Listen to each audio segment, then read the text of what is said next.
Chapter 190. Shula's face was pale, and his body was trembling. In the eyes of the military police captain, this scene was naturally a sign of fear. The military police captain had a phone call with his superiors earlier, and he also lived in the research institute on a regular basis. Naturally, he knew why this young second lieutenant ran to Professor Shen's lab and smashed it. He looked at Shula with a trace of pity, thinking that this young second lieutenant was quite brave. Facing the pressure of the technical director of the board of directors, he actually dared to not hand over the lab, and even raised an axe to smash the data rack. This kind of fierceness made the military officer, who knew the inside story, admire him. Admiration was only a feeling deep in his heart. After receiving the order from his superiors, the military police captain knew that this person had gotten into big trouble. For a moment, he still didn't know how this person passed the 3 scans and sneaked into the lab, but he only knew that what awaited Shula would be a merciless military court trial. Destroying the core confidential data of the Federation, what kind of crime was this? Fortunately, the central control computer of the Research Institute's 3rd department had already confirmed that the core data of Professor Shen's lab had been electronically protected. The moment it was destroyed, it was successfully transferred to Area B. If that data was destroyed, he would probably be sentenced. The military police captain felt a chill in his heart. At this time, looking at the cold sweat-drenched and silent Shula, he didn't have the slightest sympathy. Instead, it added a bit of coldness. At the entrance of the 1st Military Academy, Shula was escorted to a military vehicle by fully armed military police. The military vehicle drove along the quiet and dark road of the capital special district into the distance, silent all the way. After getting on the military vehicle, Shula's ankles were also tied with a high-strength plastic rope. The military police had obviously received orders from their superiors to lock him up as a serious criminal. The military vehicle was very quiet along the way, and Shula was also silent. He was a smart person, completely opposite to his honest and ordinary appearance. His intelligence surpassed most people in the Federation, otherwise you wouldn't have chosen him back then. Therefore, he clearly knew what kind of terrifying power the existence that had invaded his brain at the other end of the Black Dream possessed. Furthermore, he deduced an extremely terrifying conclusion from the other party's ability. If the thing that had helped him transfer and modify the laboratory data was really the existence that he had guessed, it would be too unbelievable. It was so unbelievable that he didn't want to believe his own theory, even if it was the only possibility. Perhaps it was because of the worry and fear in his heart, or perhaps it was because of the extreme hunger in his stomach. Shula's lips didn't have any color of blood. They were dry and white. He stuck out his tongue and licked his lips slightly. Suddenly, he said to the silent military police in the military vehicle, "Brothers, do you want to smoke a whole cigarette?" The gendarme sitting next to him was stunned.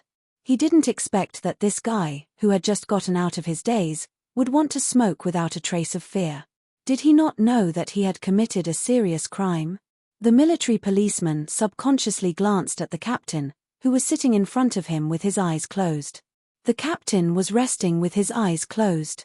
Hearing Shula's words, the captain opened his eyes and nodded. Shula raised his hands, accepted the lit cigarette, and said thank you. His hands were tightly tied together. It was a bit difficult to bring the cigarette to his lips. He greedily took a deep drag of the cigarette. The filter of the cigarette was still between his lips. He immediately took a second drag. Smoke filled the military vehicle. The gendarme sitting next to him and across from him gave him a strange look. They thought that this second lieutenant probably knew that he could be shot, so he treated this cigarette as the last one to smoke. The slightly dry and strong smoke poured into Shula's lungs. It could calm the mind and satisfy one's spiritual needs. Only now did Shula's complexion gradually improve. Destroying the Federation's confidential data was equivalent to treason. Not to mention, he had killed an active Federation officer on Tiger Mountain Road in the middle of the night. However, Shula wasn't thinking about these things at all. His hands and feet were bound by high-strength plastic rope. This special high-strength plastic had long replaced metal handcuffs and was used in large quantities by the federal military and police. For the Federation government, this high-strength plastic was enough to bind all normal humans to death. However, No one would have thought that in the countless galaxies of the Federation, there would always be a few abnormal humans. Back in the Donglin district, Shula had once used his own strength to break this high-strength plastic rope. He believed that he wasn't the only abnormal human in the Federation. Uncle Feng Yu was one, and presumably, that old man in the lees of Philadelphia was also one. However, Shula didn't have the thought of breaking the plastic rope, suddenly killing people, flipping the car, escaping prison, and becoming a fugitive from the Federation again. Black dreams, active connections, characters, countless blueprints, and green data streams like a waterfall. Shula stared at the flame of the cigarette in front of him and took a deep breath. Previously, he had already moved the pictures in his mind and confirmed that the core data and formulas in Professor Shen's laboratory had all been transferred to his mind by that existence. How did a huge amount of data transfer into his brain so quickly? Was it through the ubiquitous electronic monitoring network of the Federation? Could he still be considered a normal human right now? Shula closed his eyes tightly, and the cigarette between his dry lips gradually shortened. He kept trembling slightly, and the ash fell on his knees, and was blown to the floor by the wind. After escaping from the Donglin district, he specifically studied the 740,000 words of the First Charter because that was the existence he was most afraid of. The glory of the First Charter shone on the Federation, but under the First Charter, only one-way data flows could ever be carried out. The five-person group's regulations were to cut off all the ways that the central computer affected the chips in the human body due to logic chaos. Why could he accept the data in reverse? That existence had entered the data twice, which was equivalent to invading the human brain. This was a serious violation of the highest rules of the First Charter. Why would this kind of logic error appear in that cold computer program? Active connections, accept? Shula thought of the light talisman that had appeared many times in the hospital and in the laboratory. He couldn't help but close his eyes and think, I chose to accept before, so that existence actively invaded my brain. He couldn't understand, so he stopped thinking. Shula slowly opened his eyes. The fear, confusion from before had long disappeared. He didn't need to care about that black dream, didn't need to care about what was wrong with that cold central computer, didn't need to care about whether the mysterious Bureau of Proclamation was weaving some kind of conspiracy. He wasn't even afraid of death, so what was there to be afraid of? At this moment, he only knew that in the battle for data in the laboratory, he had inexplicably gained an overall advantage. The initiative to develop the new generation mecha of the Federation had once again returned to his hands, or perhaps it should be said that it had returned to his mind. Tonight, he had single-handedly defeated the Federal Academy of Science, defeated the Iron Schemer, and defeated Macklin. That was enough. He should say thank you, right? The cigarette had burned to the end, and the burnt smell of the filter sponge was very pungent. Shula used his tongue to wet his lower lip, and only then did the dry stick of the cigarette fall off the dry skin on his lips and fall to the ground. He moved his bound feet with some difficulty and stepped on the cigarette to extinguish it. Then, he took a deep breath, narrowed his eyes, and looked at the military prison gate of the Department of Defense that was getting closer and closer. The prison gate was brightly lit. The Federation soldiers who had already received the order frowned and looked at the prisoner being escorted out of the car. They didn't know what crime this soldier had committed to be escorted to the prison for serious criminals. Shula was escorted out of the military vehicle. Looking at the Federation soldiers around him who were on guard, he moved slowly with great difficulty. His eyes narrowed, and through those blinding searchlights, he looked at the gradually setting moon in the night sky. He thought of Professor Shen in the cemetery under the moon and smiled happily. The capital spaceport. The two moons that were slowly moving in the night sky occupied two remote corners of the field of vision. The silver moonlight was completely suppressed by the lights in the spaceport.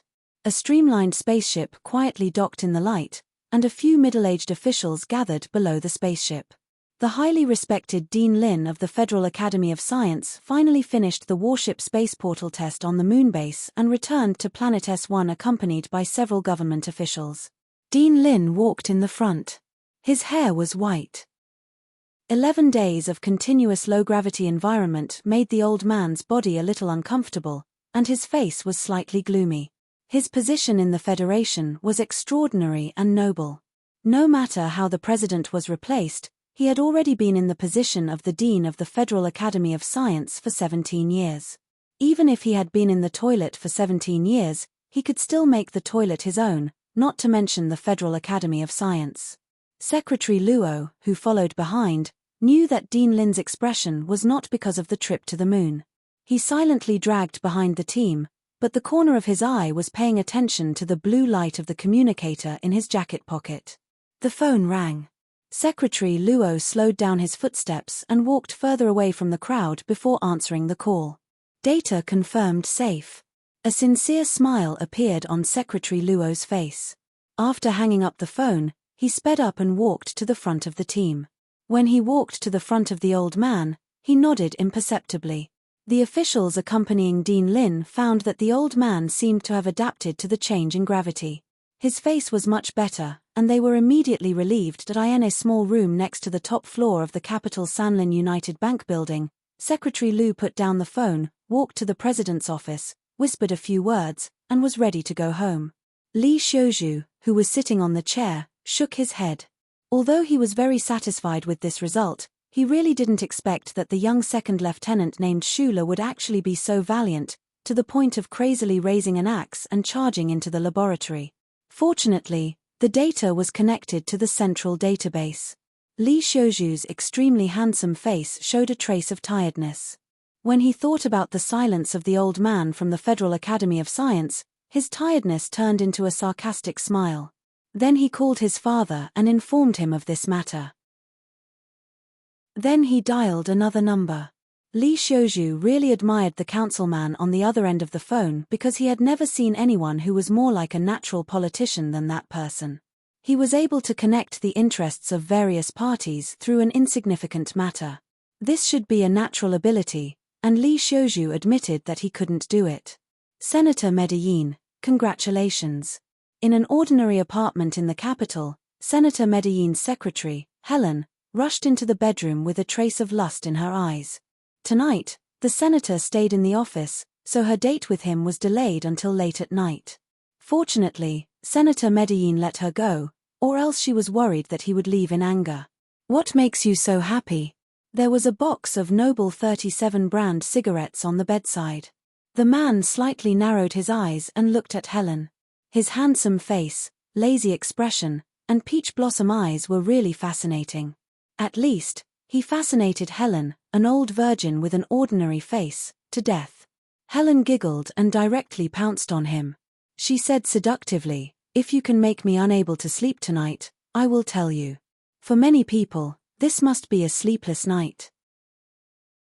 Chapter 191.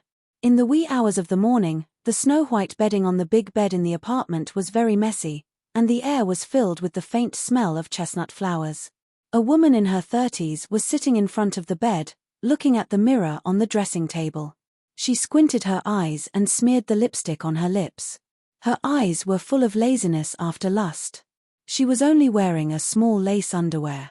Her smooth back, enchanting curves, and full buttocks were especially alluring because of the way she was sitting. Shi Qinghai lit a cigarette and looked at Helen's smile in the mirror. Other than him, not many people knew that the confidential secretary in Senator Macklin's office hid such a mature and seductive body under the grey formal dress. After taking off her glasses, the secretary released the lust that she had been suppressing for many years. There was a sense of infatuation in her bones. Helen's face in the mirror looked a little tired, but it was the kind of tired that was satisfied. On her dignified face, only the small wrinkles in between her eyebrows revealed her true age and her usual strict and reserved side. "Darling, I'm going to take a shower." Helen had to rush to Parliament Hill at 8 o'clock. Her work was much busier than the average person's. After the madness last night, she only had time to sleep for 2 hours before she had to leave again. She turned her head and looked charmingly at Shi Qinghai, who was smoking at the head of the bed. She smiled, put on a bathrobe, and walked into the bathroom. After closing the bathroom door, the warm water sprinkled down. Helen stood under the water, holding her face that was still a little hot. She raised her head and let the hot water wash over her naked and sensitive body. Her thoughts had already moved away from the pleasure that the man brought her to other places. Her eyes revealed a trace of reluctance, doubt, and self-comfort. She knew that she was not attractive when she was a secretary, especially when she had an ordinary face. Why did the man outside who fascinated her take a fancy to her, a woman who was already over 30 years old? As Senator Macklin's secretary, she had the needs of a normal person. She was also obsessed with the strange impact that the fancy man brought.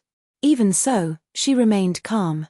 She had already observed for a month, and she would continue to observe. If it was as she expected, she had no choice but to apologize to that man. Hearing the sound of running water coming from the bathroom, Shi Qinghai suddenly opened his eyes. His eyes, which were full of infinite attraction, moved to the phone quietly placed on the dressing table. Shi Qinghai gently placed the half-burnt cigarette on the ashtray and quietly walked to the dressing table. He looked at the phone that reflected a metallic luster on the wooden table. He keenly noticed that there were two extremely thin strands of hair in the black keyboard area below the phone. Two extremely thin strands of black hair gently rested on the black keyboard area. If one didn't pay special attention, they definitely wouldn't notice it. Moreover, the placement of these two strands of black hair was also very particular. Shi Qinghai glanced at the closed bathroom door and smiled. He carefully moved the two strands of hair away and opened the back cover of his cell phone. Perhaps because she was in a hurry to get to Parliament Hill, Secretary Helen's shower time was much shorter than the last few times she had sex with Shi Qinghai. She wrapped her hair in a white bath towel and walked out. She smiled and said, "Dear, what do you want to eat? There should be enough time to fry 2 pieces of bread." There was no one in the bedroom. Helen's voice stopped indifferently. She walked to the bedside with a complicated expression. She counted the cigarette butts in the ashtray and then walked to the dressing table. The two extremely thin strands of black hair still rested on the black keyboard area of the metallic phone. Helen's expression suddenly relaxed. Her right hand moved away from her wet head and lightly patted her naked chest. She was a little scared, but also a little satisfied. Fried bread is not nutritious enough. The masters of the trade office are not that easy to serve. A concerned voice came from the door. Shi Qinghai was half-naked, wearing only casual shorts. He held a frying pan in his left hand. The eggs inside were being baked under the residual heat and gradually solidified. He held a wooden spatula in his right hand and a half-smoked cigarette in his mouth. Looking at the mesmerizing appearance of this man, coupled with the fact that she was gradually beginning to believe him, Helen spontaneously felt a sense of warmth and relaxation. Suddenly, she felt a little ashamed that she had been using the trade office secretary as a cover for her real job. She walked up and hugged Shi Qinghai's body tightly. She slowly twisted her body and said infatuatedly, "Lulu, I want to eat you in the morning." Shi Qinghai held the frying pan and the wooden spatula high, afraid that the naked body of the woman in his arms would be burned. Feeling the slide of the woman in front of his chest, he couldn't help but feel a little moved. He spat the cigarette butt on the floor and lowered his head to kiss her. The faint smoke of the number 37 brand cigarette began to swirl between the lips and tongues of this man and woman. It began to diffuse into the air and covered the true face and heart of each other. Shula didn't know that the shameless brother who didn't know that he was already a father was using the most shameless method to approach Senator Macklin step by step. He also didn't know that the fake name Mr. Sure, who had a pair of peach blossom eyes, was actually related to him. Otherwise, he might have been very angry. At this time, he was locked up alone in a military prison. He didn't know the name of this military prison, but since it was in the capital special district, and the security measures were so strict, the level of this prison must not be too low. This was a single cell. The high-strength plastic ropes on his hands and feet were not removed. It seemed that after tonight, the other party was very clear about Shula's ability, and dared not to be the slightest bit careless. This cell was entirely made of plastic, including the bed. The light from the corridor outside the grill shone in, making this place seem particularly lonely. Shula was lying on the bed, his tightly bound hands flat in front of his chest. His mind was in a mess, and his mind was clear at the same time. Every time he thought of the cold existence at the end of the black dream, his mind was a little confused. He had learned from Uncle Feng Yu since he was young, read all the books in Hushi State University, and spent so many days in the Husk Institute. He was sure that the technology level of the Federation was tens of thousands, or even hundreds of thousands, of years away from the appearance of artificial intelligence. However, the central computer under the Bureau of Proclamation seemed to have been in operation since the time of the Group of Five. The history before the catastrophe had long been lost in the long river of chaos. The computer had been in operation until now, but it hadn't been pulled apart by the gradual development of human society's technology. This was a very scary fact in itself. Although the first charter stated that the Federal Central Computer had been constantly improving and upgrading, subconsciously, Schuler didn't believe this. However, the ability to learn and upgrade by oneself was not artificial intelligence. He thought of the conversation in the Black Dream and couldn't help but frown. If the central computer didn't actively help him, then could it be that the big shots in the Bureau of Proclamation did something? Thinking of the mysterious and ancient Bureau of Proclamation, Schuler's chaotic mind was even more confused. He didn't like this feeling of confusion, so he began to analyze his current situation and gradually calmed down. Destroying the Federation's confidential data was definitely a serious crime. If someone accused him of being a spy, perhaps the military court would sentence him to death immediately. If he was found to be involved in Park Ji-ho's death at the entrance of Huzan Mountain, the only thing he would receive in return would still be a death sentence. The sober Schuler didn't seem to be worried about this. He quietly looked at the shiny plastic ceiling and calculated the time in his mind. He wanted to see if the lady of the Tai family was willing to take a gamble. The data in the laboratory was related to the development of the new generation of mecha in the Federation. It was very important, and the benefits were not small, especially when it was related to the presidential election. Even if Lady Tai didn't want to stand up for a small character like herself, she still had to consider for Representative Parbre. The most important problem now was that Lady Tai needed to make a decision. After Schuler was arrested, it seemed that he couldn't control the data in the laboratory anymore. If she made a move now, it might be too late. The synonym for too late was often to give up. Schuler understood this very well, so he wanted to see if the other party was willing to bet that he still had something in his hands. Even if Lady Tai gave up on him, Schuler wouldn't fall into despair because Zhu Yu had already returned to the compound of the Ministry of Defense. Moreover, he still had a metal bracelet on his wrist. Thinking of this, he couldn't help but sigh softly as he lay on the bed. Other than the structural diagram of the little blue device, the most important thing in the bracelet was those strange maps. In the past, he didn't understand why Uncle Feng Yu kept those maps like they were treasures. It wasn't until today when he was arrested and locked up in the military prison that he started to understand. Uncle, how many times were you arrested by the Federation in the past? And how many times did you escape prison? He praised with mixed feelings. The door of the cell was opened. 2 soldiers escorted Schuler along the quiet corridor and walked out. It was still early in the morning. The prisoners in the cells on both sides of the corridor had just woken up. They looked at the newcomer in confusion, wondering if he was going to be executed directly since he was taken out so early. As soon as he thought of this, the corridor fell silent. There was actually no sound of jeering or strange shouting. Schuler sat at one end of the metal table and looked at the soldier in the distance who had lowered his head. He couldn't see the soldier's face clearly. He frowned slightly. The military prison was naturally under the jurisdiction of the Ministry of Defense. If it was Deputy Minister Zhu who sent someone here, it would make sense. However, this reaction speed was faster than he had expected. Moreover, the person who sent him surprised him a little. The soldier heard the noise and slowly raised her head, revealing an unfamiliar but beautiful face. She said in a clear voice, "My name is Xu Songzi. I belong to the Legal Department of the Internal Affairs Department of the Ministry of Defense. I have been assigned to provide legal support to Second Lieutenant Schuler." This was a female civilian officer. She was very beautiful. After she raised her body from the table, it could be seen that her body was also very beautiful.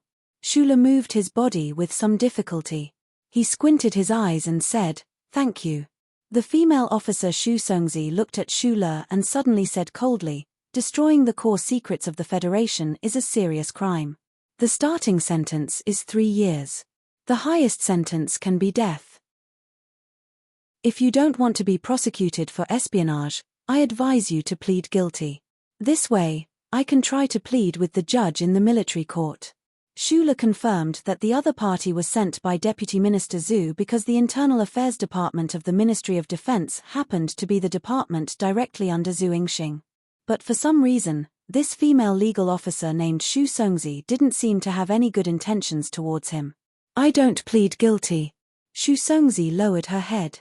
There was a trace of anger and mockery on her face.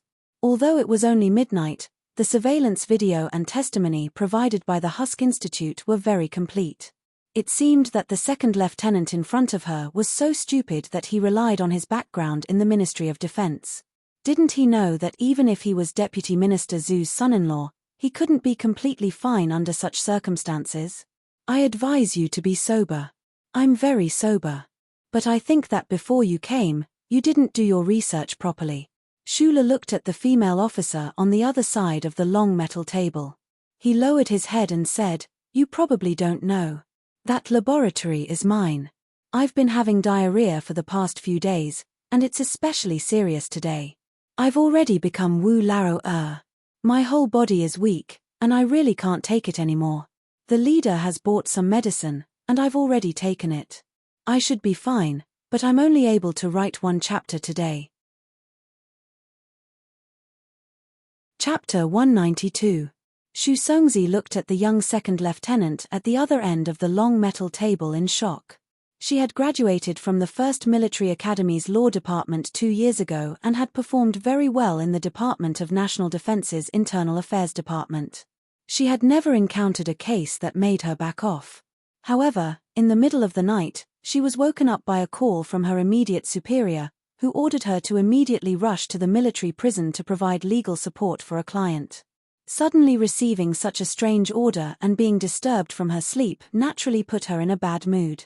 When she saw the witness and material evidence provided by the Nutshell Research Institute and the Military Police Brigade, the displeasure in her heart reached its peak. A suspect officer who could get the Department of National Defense to voluntarily provide legal support in the middle of the night was undoubtedly someone with a strong background. In her eyes, this young second lieutenant named Schuler was just one of the countless playboys in the Federation. However, this playboy was especially stupid. She didn't know what ridiculous reason he had, but he actually caused a ruckus in the Shell Motor Corporation Research Institute. These people really didn't know how to spell the word death. With prejudice in front of her, she naturally didn't have a good attitude towards Schuler. However, due to her professionalism, she still seriously provided the other party with reference opinions and persuaded the other party to admit his guilt. However, she didn't expect that the suspect officer across the long table would directly reject her and even give a reason that she didn't think of before.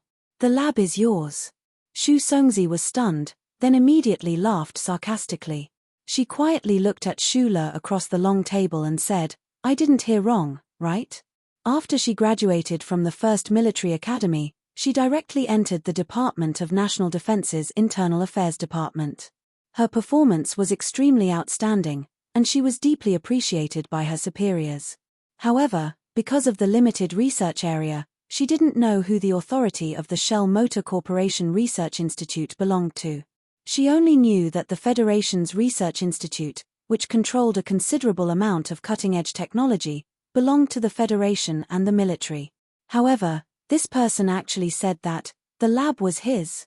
Schuler felt this female officer's attitude towards him, so he lowered his head and said, "You can check the agreement between the Institute and Professor Shen."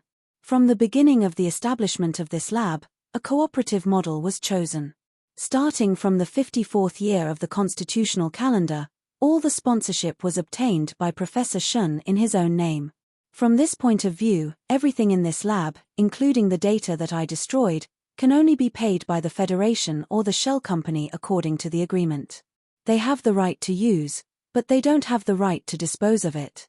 Xu Songzi listened to these words, and her expression gradually calmed down. She realized that she really didn't know much about the Husk Institute.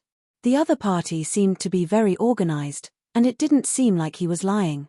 Moreover, he was already arrested and imprisoned, so lying to her at this time wouldn't do him any good. Before Professor Shun passed away, through a notarized will, the right to dispose of the lab was fully transferred to me. Shula raised his head, looked at the beautiful female officer across the long table, and said calmly, "The spare parts of the legal documents are in my apartment. You can check them at any time, if no one destroys them." Shu Songzi heard the confidence hidden in the young second lieutenant's calm words. She slightly frowned, lowered her head, and looked at the file on the table again. She slowly said, "In the statements of the Institute and the military police, this point was not mentioned. Of course, I will immediately verify it, but, if what you said is true, then I don't understand why you destroyed the confidential data in the lab. You should know that those data are important data that has been electronically protected by the central database of the Federation." Her gaze paused on the file, and she couldn't help but shake her head lightly. What kind of officer was this? He actually carried a peace axe and barged into the Institute, and smashed up a lab. These data are mine. Do I need to explain how I want to dispose of them? At this time, Shula naturally wouldn't tell the female officer about the Federal Academy of Science, the Iron Schemer, and the new generation of mecha from the Federation. This wouldn't do him any good in his current situation. In fact, it would only make things worse. Thank you very much for coming to provide me with legal aid. I think I've already made myself very clear. The data is mine, and the lab is mine. Since that's the case, there is no reason for me to still be locked up in prison. I want to know, when can I get out? Shu Songzi didn't raise her head. She pushed the file in front of her away, opened the electronic legal document, and flipped through it carefully with furrowed brows for a long time. Then, she raised her head and looked quietly at Shu Le. She shook her head and said, "Even if that lab used to be Professor Shin's and is now yours, you still can't get out after destroying those data." "Why?" Shu Le placed his hands, which were bound by the plastic rope, on the table. He looked at her and asked, "Is there a problem with me disciplining my own child?" Hearing this analogy, Shu Songzi raised her head and looked quietly at Shu Le. She said, "Let's not talk about whether this analogy is appropriate or not. Even if this is your own son, you can educate him, but you can't abuse him, and you can't kill him. If you do, then you will violate the Child Protection Act or become a murderer." Without waiting for Shula to speak, she furrowed her brows and continued to say, "According to the Federation's Confidential Information Protection Act, even if this data is yours, it still has to be monitored by the Federation due to its importance. It cannot be leaked, and it cannot be arbitrarily disposed of. Your right to dispose of this data can, at most, allow you to get a lighter sentence in this case." Shula lowered his head, took a deep breath, and smiled somewhat helplessly. Shu Songzi saw his smile and was slightly stunned. She didn't understand why he could still smile so calmly at a time like this. Did he really think that with the background of the Ministry of Defense, he could go against the laws of the Federation? She slightly furrowed her brows and said, "Not to mention, this is all what you said. I haven't seen the relevant electronic legal documents yet. But since there is new evidence, I will continue to investigate." Shu Songzi stood up and began to tidy up the documents on the metal table. She lowered her head and said, "You sign a document later. In the morning, I will go directly to your apartment to get the legal document, and then I will go directly to the Military Inspection Department to apply for evidence preservation." "I don't know if the legal document in the apartment is still there," Shula suddenly said. Shu Songzi's movements slightly paused, and a sense of displeasure rose in her heart. She thought to herself, "If it's not there, then where did your previous confidence come from?" Shula lowered his head. He didn't know if the Li family would enter his apartment to destroy Professor Shen's will. Although logically speaking, those big shots shouldn't use such a boring little trick, for the sake of safety, he would rather pretend that the copy was no longer there. He raised his head and said, "The original legal document is in the hands of a friend of mine. You can go directly to her and ask for it." "Friend? Where does she live?" "Department of National Defense, Shishan Compound No. 3. Her surname is Zhu." Shu Songzi heard this address and was slightly stunned. She immediately took a deep breath and immediately understood why her immediate superior would call her in the middle of the night and send her to the prison. It turned out that the backer of this young second lieutenant was her immediate superior's immediate superior. Got it. She looked at Shula thoughtfully and then prepared to leave. At this moment, there was a sound of footsteps outside the reception room. Inspector Xiao, this way please. An inspector about 30 years old, accompanied by the military prison chief, walked into the reception room. This inspector with the surname Xiao had black hair and looked very capable.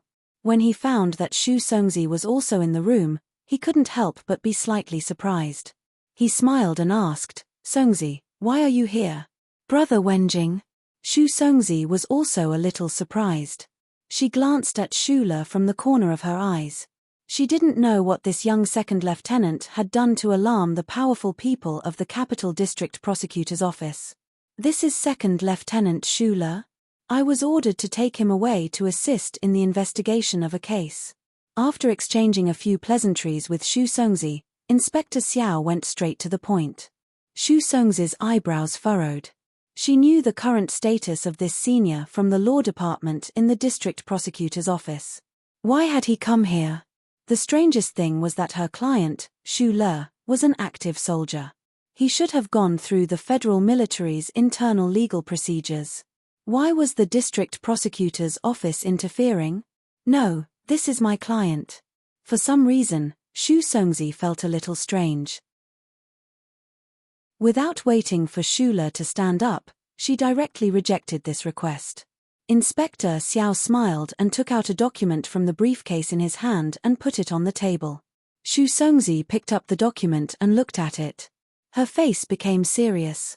She looked at the military prison chief and said, according to the sequence, Shula is a military suspect. He must stay in the military prison. Immediately after, she turned to Inspector Xiao and asked in a low voice, what is going on? I am now his legal support lawyer. You should know the sequence of the case very well. He is now involved in the serious crime of destroying the Federation's confidential information. At least wait until the case in my hands is over before you can take over. Xu Songzi was very familiar with Xiao Wenjing, so she didn't think too much about what she said. She stared into his eyes and asked in confusion, even if he has other cases, it should be the police headquarters who investigate first. Why did the district prosecutor's office interfere in advance? Inspector Xiao shrugged and glanced at Xu Le, who was silently lowering his head at the table. He moved closer to Xu Songzi's ear and said, the sequence of the case and the early interference are actually all for the same reason. This officer committed a serious crime. You should know very well that the sequence of the case is often divided according to the severity of the crime. When the district prosecutor's office encounters this kind of vicious case, they will also interfere in advance. Xu Songzi frowned. What kind of serious crime could be more serious than destroying the Federation's confidential data? Or a vicious case that required the district prosecutor's office to interfere in advance? Murder. There was a trace of indifference in Inspector Xiao's eyes. He looked at Xu Le at the table in the distance and said, Second Lieutenant Xu Le is suspected of murdering an active duty officer, Park Ji-ho, on the side of the road on Hushan Road last night. According to the Federation's temporary regulations on handling cases involving military personnel, this case is under our jurisdiction. Chapter 193. It was late spring in the suburbs of the capital. Flowers, trees, and leaves shaded the morning sun. It was extremely peaceful. A police car silently moved forward in this beautiful environment. Shula narrowed his eyes and looked at the scenery of the capital through the observation window. His expression was calm, but no one knew what he was thinking. His hands and feet were still tightly bound. From a suspect of destroying confidential data of the Federation to a suspect of felony murder, the guard duty had been changed from military police to fully armed police, but the security did not decrease in the slightest. He knew very well that regarding the investigation of these two cases, the Federation's relevant government departments were extraordinarily efficient. It was only midnight, but they had actually provided sufficient evidence. And at this time, he was transferred from the military prison to the district prosecutor's office. Naturally, it was the Li family's operation. With the hidden power of the 7 major Federation families, it was not difficult to influence the speed of the Federation's judicial department. The other side should have known beforehand that he had a strange relationship with Deputy Minister Zhu Yingxing, but they had been unable to confirm it. When they knew that the female officer of the Ministry of National Defense had entered the prison that night, they immediately threw out the second plan, which was to transfer Xu Le to the district prosecutor's office. The Deputy Minister of National Defense might be able to influence everything in the military prison, but his influence on the Federation's judicial department was not that strong, at least compared to the Li family. Do you have anything to say? Xu Songzi sat beside Xu Le and narrowed her eyes at the person she was dealing with. She was somewhat surprised by the other party's calmness. Logically speaking, she was dealing with the case of Xu Le destroying confidential data of the Federation. As for the case of the murder of active duty military officer Park Ji-ho, under the circumstances that there was no follow-up order from the higher-ups, she could completely ignore it and not follow Xu Le to the district prosecutor's office. But for some reason, Xu Songzi felt that this matter was a bit strange. Why would this young second lieutenant, who clearly had Deputy Minister Zhu as his backer, suddenly lose his mind? First, he cold-bloodedly killed people on Hushan Road, then crazily broke into the research institute and smashed it. There was obviously something behind this matter, but unfortunately, Xu Le was not willing to reveal anything to her. Thank you. After Xu Le said these 2 words, he immediately shut his mouth. He knew very well that what awaited him in the district prosecutor's office would definitely be a torrential storm from the Federation's judicial system. The female officer beside him might be an outstanding judicial talent, but she wouldn't be of any use in this matter. Deputy Minister Zhu had already made his move. Although it was not a strong move, and it was even possible that Zhu Yu had used her father's name to secretly help, it was still a small warning to that side. Xu Le was only thinking about whether the Tai family would make a move after he entered the district procurator general's office. He was waiting. He even vaguely guessed that the reason why the Maestro family was putting so much pressure on him was probably because they were waiting to see the true relationship between him and the Tai family. They wanted to see if the madam would actually care about him. A photo that had been enlarged to 12 inches was gently placed on the table, right in front of Xu Le's eyes. The photo was a close-up shot. The throat that had been cut open by a blade looked extremely bloody and terrifying, especially the white trachea that could be faintly seen inside. The blood that had already coagulated flowed down the corpse's cheeks, wetting a large patch of blonde hair. When mixed together, it was as black as ink. Xu Le quietly looked at the large photo in front of him. His expression did not change at all, but the corners of his eyes twitched. Inspector Xiao Wenjing had been silently observing his expression from the side. He walked up coldly and placed 7 or 8 photos in front of Xu Le. He did not ask a single question. He only used the photos that had been enlarged to the extreme to show the horrible state of the corpse and the wounds, as well as the silence in the interrogation room, to pressure Xu Le. Do you know the victim? Yes, Park Ji-ho. We participated in the Shell Motor Company's spring recruitment exam together. If it was said that when Xu Le killed Park Ji-ho last night, there was still a trace of sadness and frustration in his heart. But now, when he looked at these enlarged photos, he was able to maintain absolute calmness. Other than the slight twitch in the corner of his eyes at the beginning, his expression was as calm as usual. But it was this calmness that exposed the problem. Xiao Wenjing coldly looked at his face. He knew that his judgment was not wrong. This young second lieutenant in front of him was definitely the murderer. It was just that he could not determine his motive at the moment.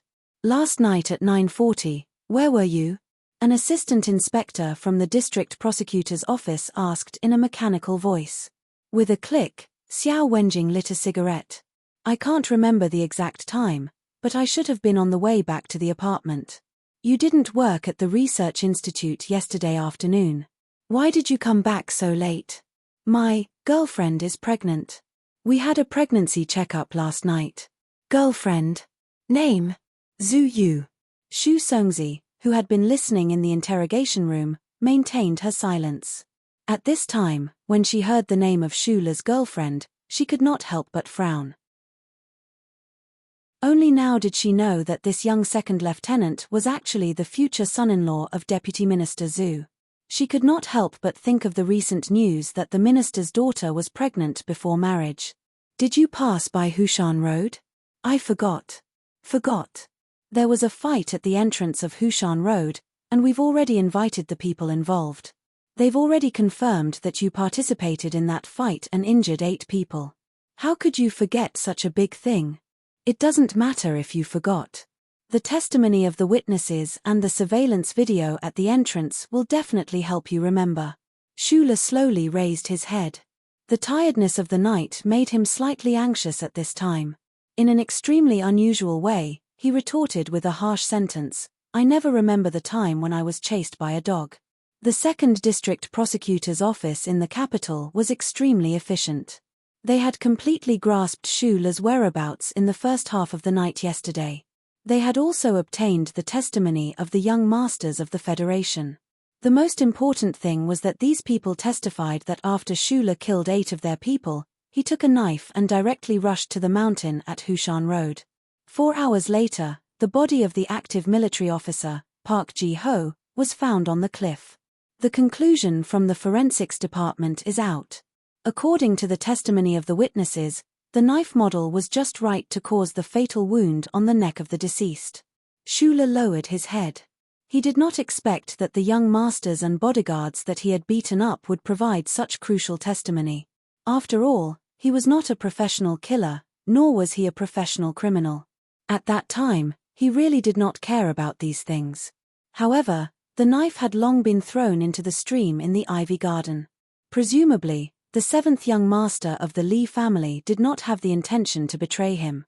It should be noted that Park Ji-ho's body was found a few hours later. A lot of the real-time evidence was eliminated, all thanks to the delay of the 7th young master of the Li family. You took a knife, rushed to the cliff, and cold-bloodedly and cruelly killed a young and outstanding Federation officer. The assistant prosecutor saw that Shula had sunk into silence, so he continued unhurriedly, the chain of evidence is already very complete. I advise you to plead guilty in time. We will plead for you to the judge. Shula was still silent. However, when he heard the words plead guilty, he subconsciously glanced at the female officer, Shu Songzi, who was sitting quietly not far away, and smiled. Prosecutor Xiao shook his head slightly. He knew that before there was actual evidence, this cold-blooded 2nd lieutenant would not speak. He signaled to the assistant prosecutor, patted Shula's shoulder, and led him out of the interrogation room. Shu Songzi also stood up. It was unknown whether it was a coincidence or a deliberate arrangement by the district prosecutor's office, but the 2 groups of people who should not have met each other ran into each other. Shu Le, whose hands and feet were tied, narrowed his eyes as he looked at the mother and daughter hugging each other and crying by the corridor. There was also a middle-aged man who was desperately smoking by the side. His movements subconsciously slowed down. The crying mother had blonde hair, and the middle-aged man looked a lot like Park Ji-ho. From his clothes, he should be from an extraordinary family. You are the killer? The middle-aged man's eyes were bloodshot. He could not understand how his only son had died just like that. He glared at Shula fiercely, as if he wanted to swallow him whole. The mother and daughter hugging each other and crying were Park Ji-ho's mother and younger sister. The mother, who had just experienced the pain of losing her son, lunged at Shula like an injured female beast. Her fingers desperately dug at his face, accompanied by heart-wrenching cries. The sharp fingernails were only an inch away from Shula's eyes. The district prosecutor's office desperately tried to stop the angry family members of the victims, and it took a lot of effort to calm the chaos in the corridor. Park Ji-ho's younger sister was about 13 or 14 years old. She stared at Shula's face with an extremely cold and angry gaze, and spat on his face. You'd better stay in prison forever. Park Ji-ho's father hugged his wife, looked at Shula who was lowering his head and wiping his saliva, and said in a trembling voice, or I will definitely kill you. Kill you, making such a personal threat in front of the prosecutors, but the prosecutors did not have the slightest intention of stopping them. They just coldly pushed Shula away. Outside the iron gate of the temporary detention center, Prosecutor Xiao Wenjing looked at Shula and said, if I were you, I would plead guilty earlier. Otherwise, there will be a lot of hard days ahead. You don't have direct evidence, you don't have witnesses, you don't have a knife, you don't have anything. Xu Songzi followed behind Prosecutor Xiao and said quickly, "Use your own professional qualities to judge whether he is the murderer or not." Prosecutor Xiao suddenly turned around, stared at Xu Songzi, and said quickly and angrily in a low voice, "If he is not the murderer, I will cut off my head and give it to you. What is the motive? And the most important thing is that we are professionals. We have to believe, and can only believe, the evidence." Xiao Wenjing threw the finished cigarette at his feet. He had not slept in the middle of the night, and his eyes were a little sunken. He said with a hint of sarcasm, "I will find the evidence, but I didn't expect that the researchers of the Husk Institute would be so cold-blooded." Xu Songzi was silent. She knew that the enlarged bloody photos and the encounter with the family members of the victims in the corridor were all psychological attacks that Prosecutor Xiao was good at. But looking at Shula's calm expression, it seemed that he was not affected at all. It might be reasonable to say that the young second lieutenant was cold-blooded. The girlfriend he mentioned earlier is the daughter of our Deputy Minister Zhu. I know, but I don't care about that. Prosecutor Xiao stamped out the cigarette by his feet. Xu Songzi looked at his expression and suddenly had an ominous thought. She looked at him and said, "What are you going to do? As a judicial officer, I will not do things like extorting confessions by torture." "Don't worry." Xiao Wenjing turned around and walked towards the interrogation room. He said gloomily, "But he should feel what he should feel." Chapter 194. Xu Songzi stayed in Xiao Wenjing's office. Previously, she had listened in on the interrogation room, which was actually a bit against protocol. However, she still had another case on Shula, and her relationship with Xiao Wenjing had always been good, so the district prosecutor's office didn't make things difficult for her. Next to the office was the hall of the district prosecutor's office's second section. The staff were busy with the case at hand, but the sudden sound of excitement still made many people raise their heads. Xu Songzi looked over curiously through the glass. She didn't know what evidence these inspectors had found. "Inspector Xiao, the car has been found." A middle-aged official in his 40s looked at Xiao Wenjing and said happily, "It's in the night parking lot at the side of the courtyard. I didn't expect that kid to have no intention of destroying the evidence at all." The murder on Hushan Road involved 2 active officers in the Shell Motor Company. The matter was very troublesome. Under pressure from certain parties, the district prosecutor's office intercepted the case as quickly as possible. The most important thing at the moment was, of course, to collect evidence of Shula's involvement in the case. The black car that was testified by witnesses to have stopped on Hushan Road was naturally the most important thing. Xiao Wenjing's spirits were lifted. She took out a box of biscuits and chewed on 2 pieces. She quickly asked, "Has it been sent to the forensics department?" He paused for a moment and said, "Directly scan it with fluorescent light. Even if the car was washed, there should still be bloodstains on it. Also, tell the guys in charge of organizing the cleanup to be more careful. The car was found half an hour ago. It went straight to the forensics department." Xiao Wenjing drank a mouthful of tea and smiled. She thought that as long as the evidence was found on the black car, the young second lieutenant with a background would never be able to escape. However, the development of the facts was always the opposite of what the investigators thought. After 10 minutes, the excited middle-aged staff member from before pushed open the glass door with a sullen face. He walked to Xiao Wenjing's desk and lowered his voice. He said in a strange tone, "No evidence was found." Xiao Wenjing moved her gaze away from the files on the table and slowly stood up. She stared at the subordinate in front of her, indicating that she didn't understand what he said at all. Even if they couldn't find the knife in a car that had been left behind by the suspect in the parking lot, there should be some traces of the victim's blood left behind. With the current technology of the Federation, they could find even the tiniest trace of blood. The other party did a very professional job and carried out a thorough cleaning. You can even say that this black car is now a new car that just left the factory. The middle-aged official lowered his head and said dejectedly, Xiao Wenjing noticed the words professional and couldn't help but sink into silence. The higher-ups were putting a lot of pressure on the district attorney's office. They were determined to turn Second Lieutenant Schuler's case into an ironclad one. With his good relationship with the higher-ups, he even knew where the pressure came from. However, he didn't have any conflicting emotions. This was because during the previous interrogation, he had confirmed that Schuler was the murderer. Who was helping Schuler destroy the evidence? To be able to clean a car with a complicated structure in such a short period of time without leaving a trace, why didn't such a powerful force directly destroy the car? Xiao Wenjing's brows furrowed like a distorted Chinese character. He took a deep breath and waved his hand to have his subordinate leave the office. He lowered his head again to look at the files on the table.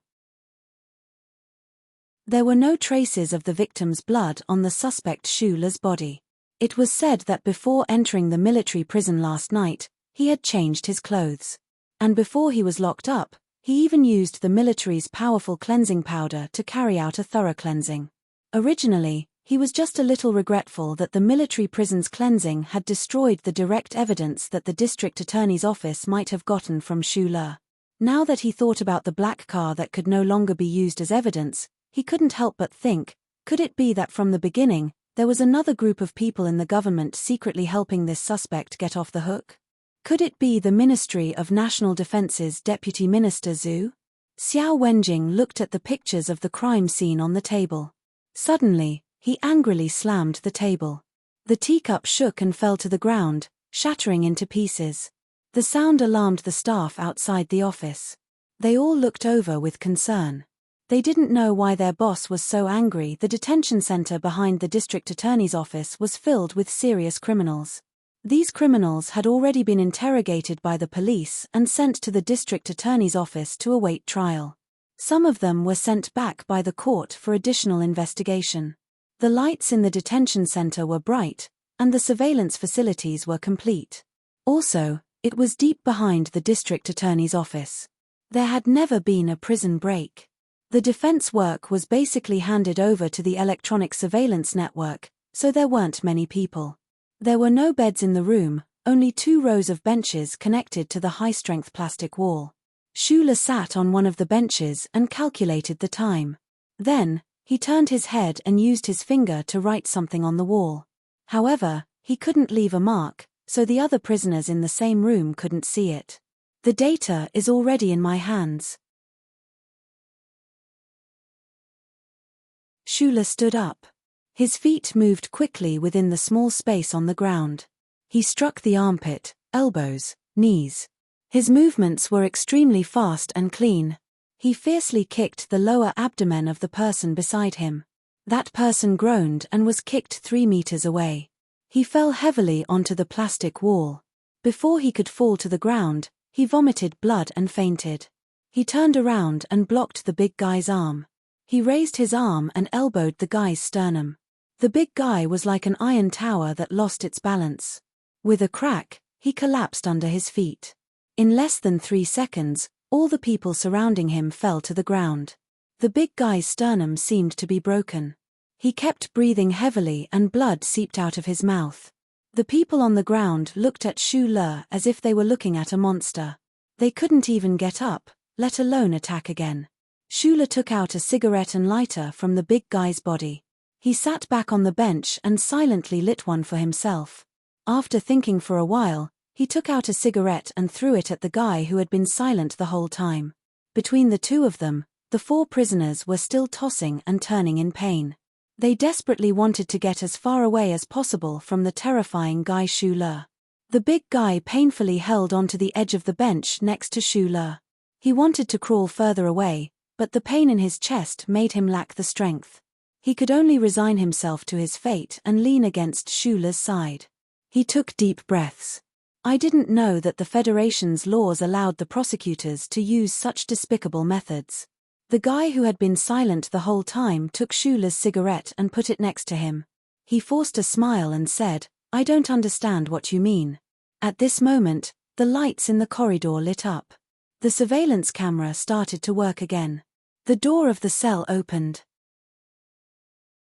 The guy looked at Shula cautiously and left the cell under the protection of a guard.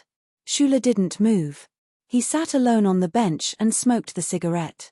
His 2 fingers that were holding the cigarette were slightly trembling. If the situation didn't change by tomorrow morning, it meant that the Thai family, who could change everything, didn't want to directly go against the Lee family and the Federal Academy of Science for something that they didn't need. Then he had to think of a way himself. He lit another cigarette, lowered his body, and put it in the big guy's mouth. Chapter 195. Inspector Xiao, your method is useless. That guy doesn't look like a civilian soldier at all. He took down 3 in one move. The guy who had been silent in the cell was a staff member of the District Procurator General's office. He stood in front of Xiao Wenjing and hesitated for a moment before saying, "This is illegal. What if someone finds out? I've never asked you to do this before." Xiao Wenjing rubbed his throbbing temples and turned his head to look at the capital's night view outside the window. "Don't worry. If anything happens, I'll take care of it for you." Xiao Wenjing had never used such a despicable and shameless method before. The capital planet's media was well developed, and the people were vigilant. The people in the judicial system had always done things appropriately and properly. However, Xiao Wenjing was under too much pressure from above today. Plus, he knew that Shula was the murderer, but he couldn't find any direct evidence at the moment, so he had to use the old method from decades ago. Despicable methods were often the most useful methods. Unfortunately, this method didn't seem to have any effect in front of that young second lieutenant called Shula. I shouldn't have untied the plastic ropes on his hands and feet in the first place. Xiao Wenjing's eyes turned cold. As an excellent inspector, he had seen all the crimes in the Federation. He wasn't someone who got angry easily, but for some reason, he got angry easily when facing that young second lieutenant called Shula. He didn't know where this anger came from. Maybe it was because he knew that the other party was the murderer but couldn't find any evidence. No, Xiao Wenjing often encountered this kind of thing. He should be angry because of that young second lieutenant's cold-bloodedness. No, cold-blooded psychopathic murderers weren't rare in the Federation. What exactly am I angry about? Xiao Wenjing was shocked and fell into silence. She gradually understood. What made him angry was that it was obviously a simple case, but because of the pressure from his superiors, he had to use some illegal and despicable means. This situation made him feel angry. He took a sip of the strong tea and felt the bitterness on his tongue.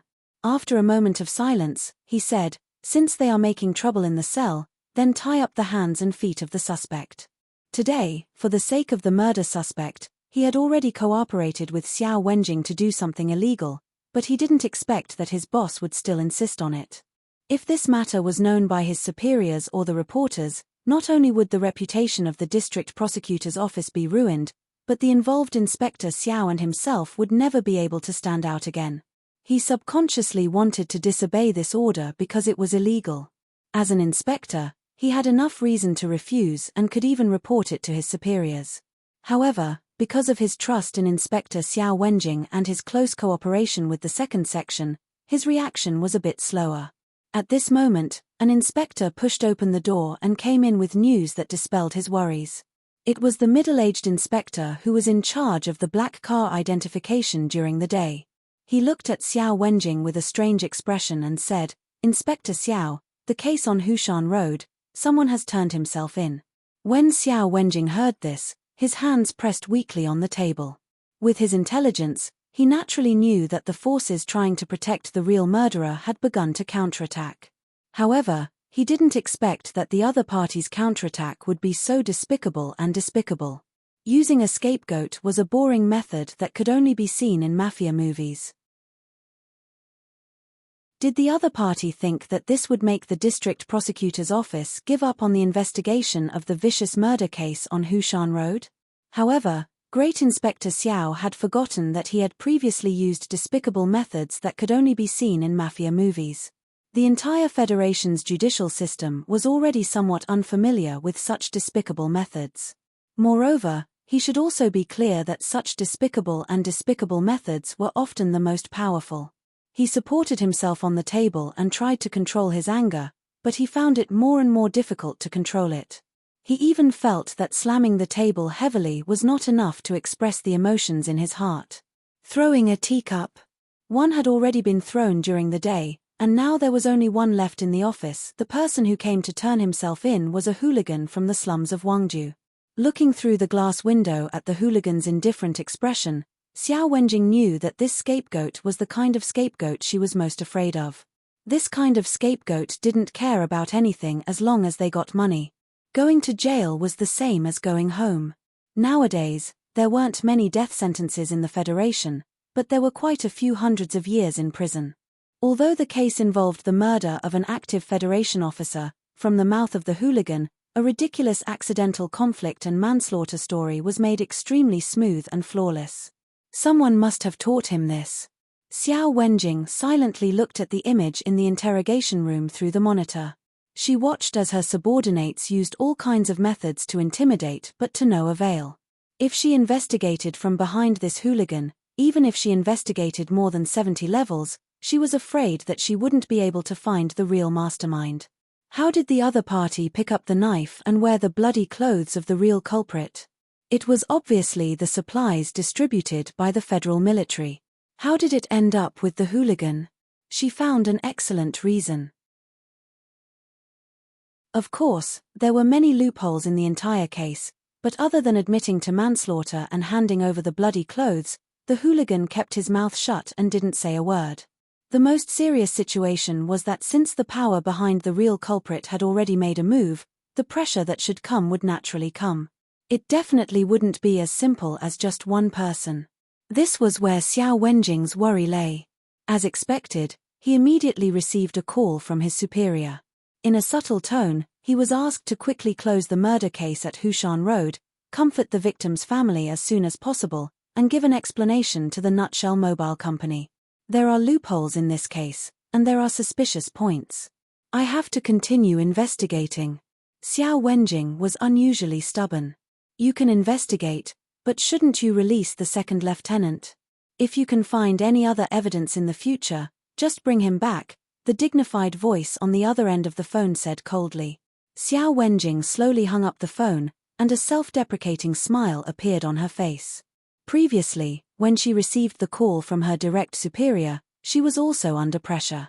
However, that pressure was from arresting Xu Le and speeding up the investigation. The pressure now was from a completely different direction. Comfort the victim's family? Bullshit. On the morning of the third day after the murder case at Hushan Road, Xu Le walked out of the district prosecutor's office accompanied by the female officer, Xu Songzi.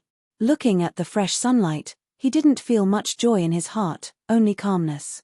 The Tai family's action was slightly slower than he had expected, but he didn't expect the Tai family to act so quickly and accurately. They helped him eliminate all the evidence of his crime and personally sent a scapegoat to the district prosecutor's office. Just thinking about that scapegoat made Xu Le unable to feel happy. As one of the 7 great families of the Federation, these things naturally didn't need to be done by them personally. Everyone had their own realms, and the competition and killing of those lower powers were very far away from them. They only needed to express their attitude, and naturally, someone would do it. The sunlight was a bit blinding, and a cold and angry voice suddenly sounded beside Xu Le. Can you sleep peacefully at night? Xu Le turned his head and looked at Inspector Xiao Wenjing beside the stone pillar outside the district prosecutor's office. Looking at her haggard expression, he was silent for a while, and then suddenly said, "In the entire Federation, no one sleeps more peacefully than me." Xiao Wenjing was slightly stunned, as if she didn't expect this person to still be able to act so righteously and with a clear conscience at this moment. She said mockingly, "Including after killing someone? Those who want to kill will naturally be killed," Xu Le said. Inspector Xiao Wenjing seemed to have caught some information. She narrowed her eyes and said, "Unfortunately, you won't tell the truth. Because I still have a lot of things to do." Xu Le looked at her and suddenly asked, "Do you think you stand on the side of justice?" "I stand on the side of the law." Then from the very beginning, the district prosecutor's office shouldn't have gotten involved in the Hushan Road case at all. Xu Le looked at her and said, "Since you couldn't resist this kind of pressure from the very beginning, then you should know very well that what you want is only performance and promotion. It has nothing to do with justice or the law. I'm very sorry to say what's on your mind. Shula turned around and walked towards the black car at the bottom of the stone steps. Behind him, Inspector Xiao Wenjing fell into deep thought after hearing these words. I don't know the details of this murder case, but I think, no matter what, you can't be considered on the side of justice. Xu Songzi, who had been silently following him, suddenly spoke when he saw Xiao Wenjing's somewhat lonely expression and then glanced at Shula's calm face. I know you think I'm the murderer. Shula's hand touched the handle of the black car. Without turning around, he said, I used to respect the law as well, but later, I discovered through the facts that the Federation's laws are ineffective against certain people, so my respect for the law also faded. I also gradually understood that there is no reason to speak of in this universe. Since that's the case, I can only insist on what I think is right. It has nothing to do with justice. Xu Songzi silently looked at his side profile. She clearly knew that he had brutally killed an active Federation officer the night before yesterday, but for some reason, she couldn't link this person to a cold-blooded criminal. She would rather believe that there was more to this matter, but unfortunately, Shula was unwilling to say. Oh right, the crime of destroying the core secrets of the Federation. Because you have the rights to the laboratory data, additional investigations are being carried out. You will temporarily be placed under residential surveillance and won't be forcibly detained. Xu Songzi laughed self-deprecatingly. She thought about how the Federation's laws that she had studied for so many years were actually so weak in front of these invisible existences. She said lightly, congratulations, if there are no accidents, you shouldn't be sent to the military court again. Shula softly said thank you to her, then sat in the back seat of the black car. The black car drove away from the busy entrance of the district prosecutor's office. Xu Songzi hugged the case file in her arms and quietly watched the black car disappear around the corner. She silently thought to herself, what exactly does this young officer have to attract the attention of so many powers in the Federation government? This definitely isn't just related to Deputy Minister Zhu. After leaving the district prosecutor's office, Shula knew that the Tai family had started to make their move. Since the murder case could be reduced to nothing, then naturally, the problem in the nutshell laboratory could also be suppressed. He didn't know how they did it, but he was thinking about what they wanted him to do next. Madam is waiting for you. A middle-aged man sat in the driver's seat of the black car. Shula silently looked at his back. For some reason, he thought of Butler Jin.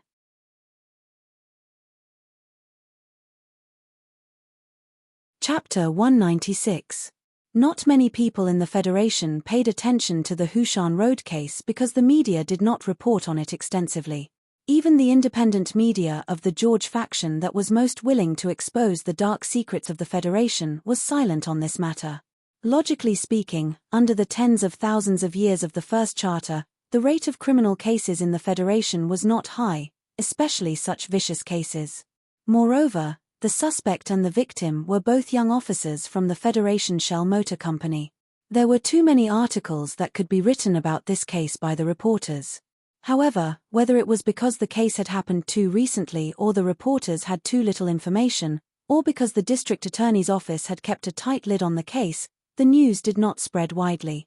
Now that a reckless hooligan had confessed, the young second lieutenant involved in the case had left in a relaxed manner, and the Hushan Road case would naturally be gradually forgotten. Similar to this case, many people knew that the Shell Motor Company Research Institute laboratory had been smashed by someone with an axe. For the Federation, the data that could affect the development of the new generation of mecha was obviously much more important than an officer who had just entered the federal military. However, this matter involved the secrets of the Federation, and no news media would touch this red line. Yesterday morning, the laboratory that had been smashed to pieces by Shula had been completely sealed by the military police. Immediately after, the core data inside had all been transferred.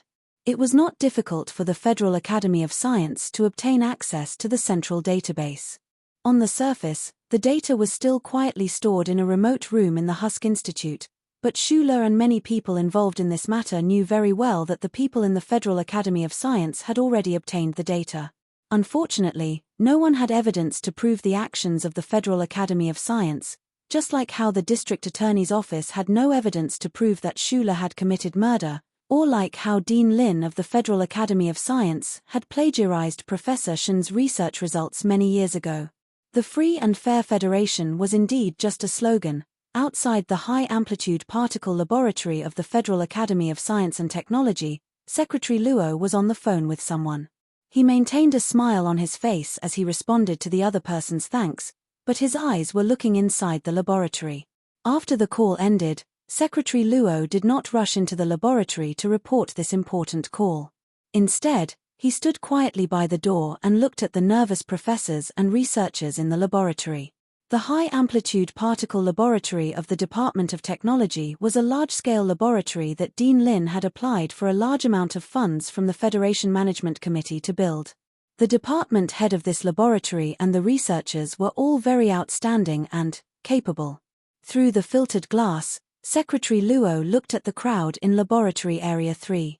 In the middle of the crowd, Dean Lin was sternly scolding something. He knew that the data from the Shell Motor Corporation Research Institute had now been quietly transferred here.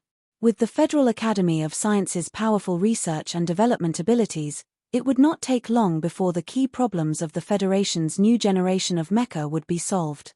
The Federal Academy of Science and Dean Lin, who was in charge of this research, would once again receive the praise and respect of all Federation citizens. As for Professor Shen and that young assistant researcher who had actually created these things, one was already dead, and the other was already marginalized. As long as the final results were out, who would remember the process? Moreover, the other side had already promised that they would definitely not let the young second lieutenant speak carelessly. Secretary Luo frowned slightly, but he did not understand. The other side clearly knew that once the research of the Federal Academy of Science was successful, Dean Lin would personally come to support the election of Governor Ross and Senator Medellin. Why did the other side not seem to care? The noise in the laboratory had come to an end. The leader of the Federation's academic community, Dean Lin, walked out with a serious expression.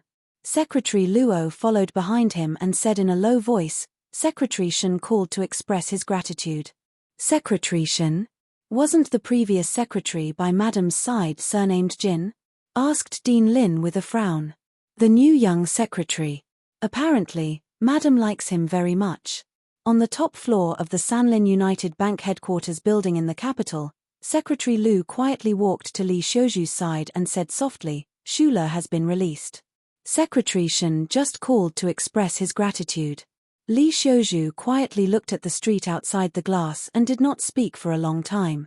He did not mind sending that young second lieutenant named Schuler to prison for life, even if that young man seemed to have a strange relationship with Deputy Minister Zhu of the Ministry of National Defense. However, he had no choice but to let go today. This situation made him feel bad. He could look down on that mysterious young master of the Tai family, but he had to respect the madam of the Tai family. Even if the pride in his bones made him unwilling to let go after receiving the call from Secretary Shen, his father's call from afar extinguished all his courage to challenge the other side. The Crown Prince's friend? Li Xiuju laughed. His handsome face was slightly cold. Even Secretary Shen acknowledged this relationship. I have to give this face. It seems that I still underestimated that guy named Schuler. Morcho Mountain was the most secluded mountain forest in the suburbs of the capital. This area of green hills and tranquil gardens was originally the garden of the royal family. During the Third Constitutional Era, it was designated as a national park by the Federation government. District S1 had a large population, so the area of the wildlife reserve that the Federation used electronic walls to encircle was much smaller. However, it still took up half of Morcho Mountain. After a few areas were cut, there were not many empty and quiet places. The tourists that came to this mountain only paid attention to the beauty of the mountains and rivers. They had long forgotten the faint royal atmosphere of this mountain park. In the deepest part of Morcho Mountain, there was a large area of forest surrounded by fences hidden in the grass and cliffs. The tourists could not see the scenery inside. They only thought that it was an obstacle to prevent the dangers of the mountain road. They did not know that there were thousands of acres of forest inside that belonged to an ancient and mysterious family name in the Federation. The black car steadily followed the mountain road to the end. An inconspicuous iron gate blocked the front. After passing through the iron gate, one could faintly see the depths of the mountain. At the end of the flowing water, there seemed to be a few small buildings that were built in picturesque disorder. It was indescribably beautiful. Schuler pushed open the car door and stood in front of the iron gate. He narrowed his eyes and looked at the small buildings in the distance. Morcho Mountain was very close to the capital. This manor hidden in the mountain had such a large area.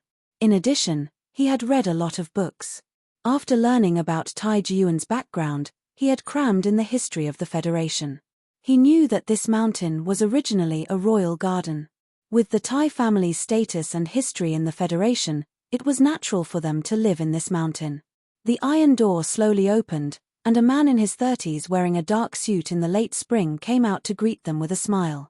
This person first nodded at Schuler and then said a few words to the driver in the black car. Schuler was slightly surprised. He knew the man in front of him, but he didn't expect that he would appear here. Mr. Wang is the madam's personal driver. He has served the Tai family for many years. The man smiled at Schuler and said, "The madam rarely uses her personal car to pick up people. I think that other than the president and the war god, there shouldn't be many people who can receive this kind of treatment." This kind of subtle expression, coupled with this person's polite and slightly distant smile, was not repulsive. Schuler looked at him with a smile and said, "Shen Li?" When they met at the base of the Black Eagle Security Company in Linhai, he easily recognized this secretary Shen. "I am the madam's secretary now," Shen Li said with a smile. The Black Eagle Security Company was one of the 3 major security companies in the Federation. With Shen Li's age, he was able to become a senior manager of the Black Eagle. That day, under the instructions of Tai Jiyuan, he had full authority to command the operation in Linhai. He was already a very impressive person. However, in less than half a year, he actually became the secretary of the Madame Tai. Schuler couldn't help but be a little surprised. Although Tai Jiyuan had already passed the coming-of-age ceremony, which was completed with his help, Schuler knew very well that the real power of the Tai family of the 7 major families in the Federation was still in the hands of the high and mighty Madame.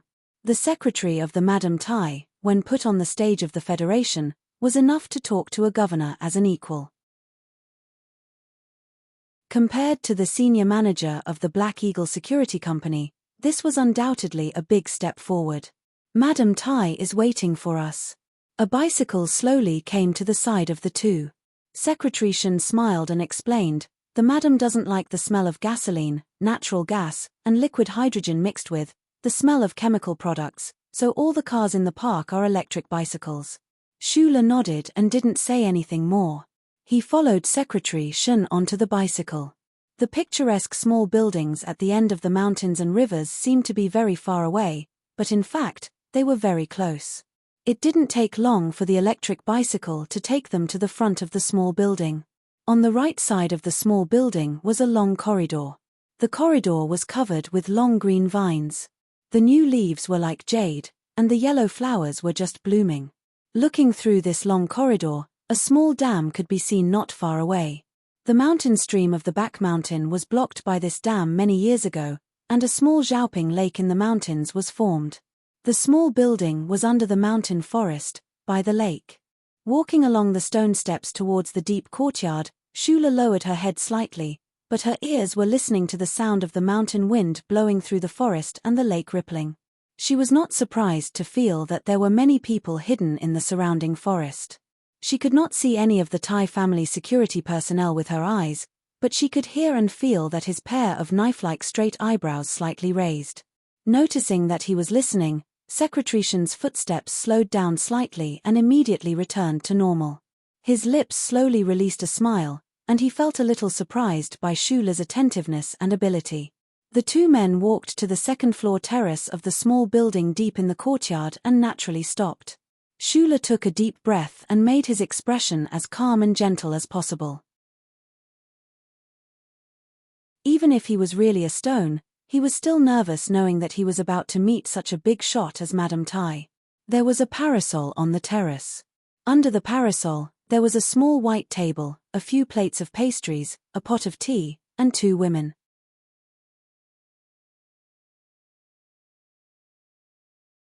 Chapter 197. The most powerful person in the Federation was, of course, President Sieg. The Vice President, the Chairman of the Federation Management Committee, the Director of the Federation Investigation Bureau, the National Security Advisor, and the Director of the Mysterious Bureau of Proclamation. These were all important figures who stood beside the President, who stood at the pinnacle of power in the Federation. The chief executives of the various regions, as well as the governors of large states like Ross, were all people of low status.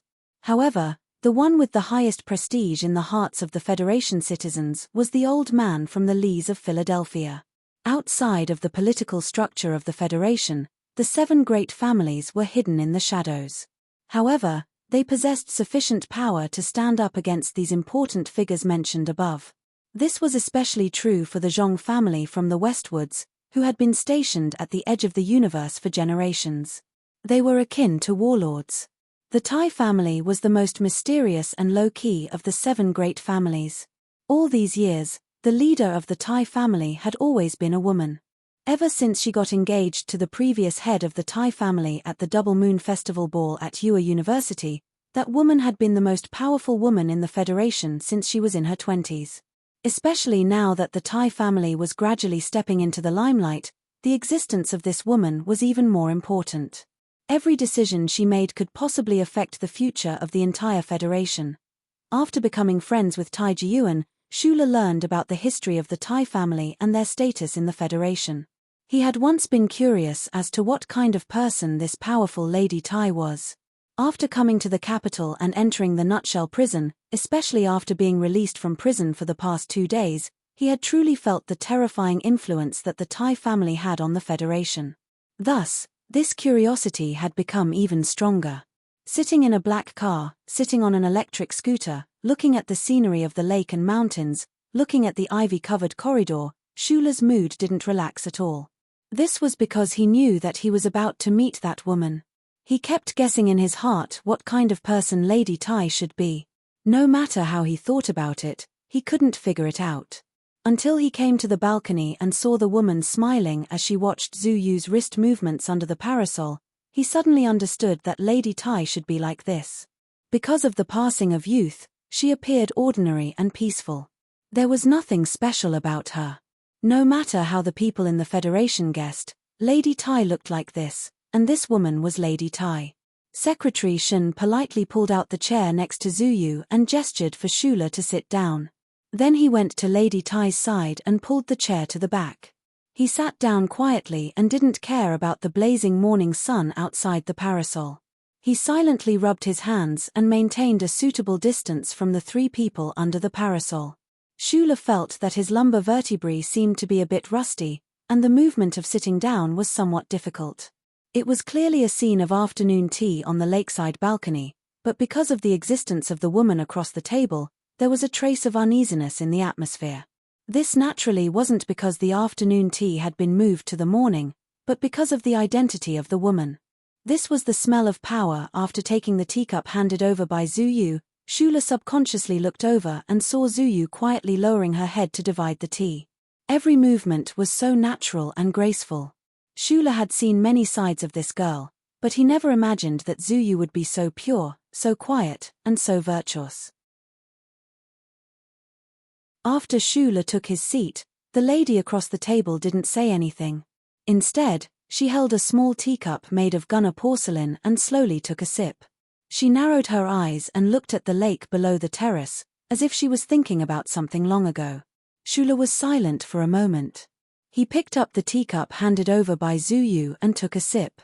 There was no food to eat in the district procuratorate, and he didn't drink much water in the morning. The key was that the air on the balcony had become a bit dry because of the smell of power. His throat was a bit dry and spicy. He finally understood why Zhu Yu was able to expose the political collusion behind the laboratory data the night before. A girl who often drank afternoon tea with Lady Tai, trained under this kind of pressure, shouldn't be a normal person to begin with. But this kind of tea was too depressing. Shula lowered his head slightly and put down the teacup.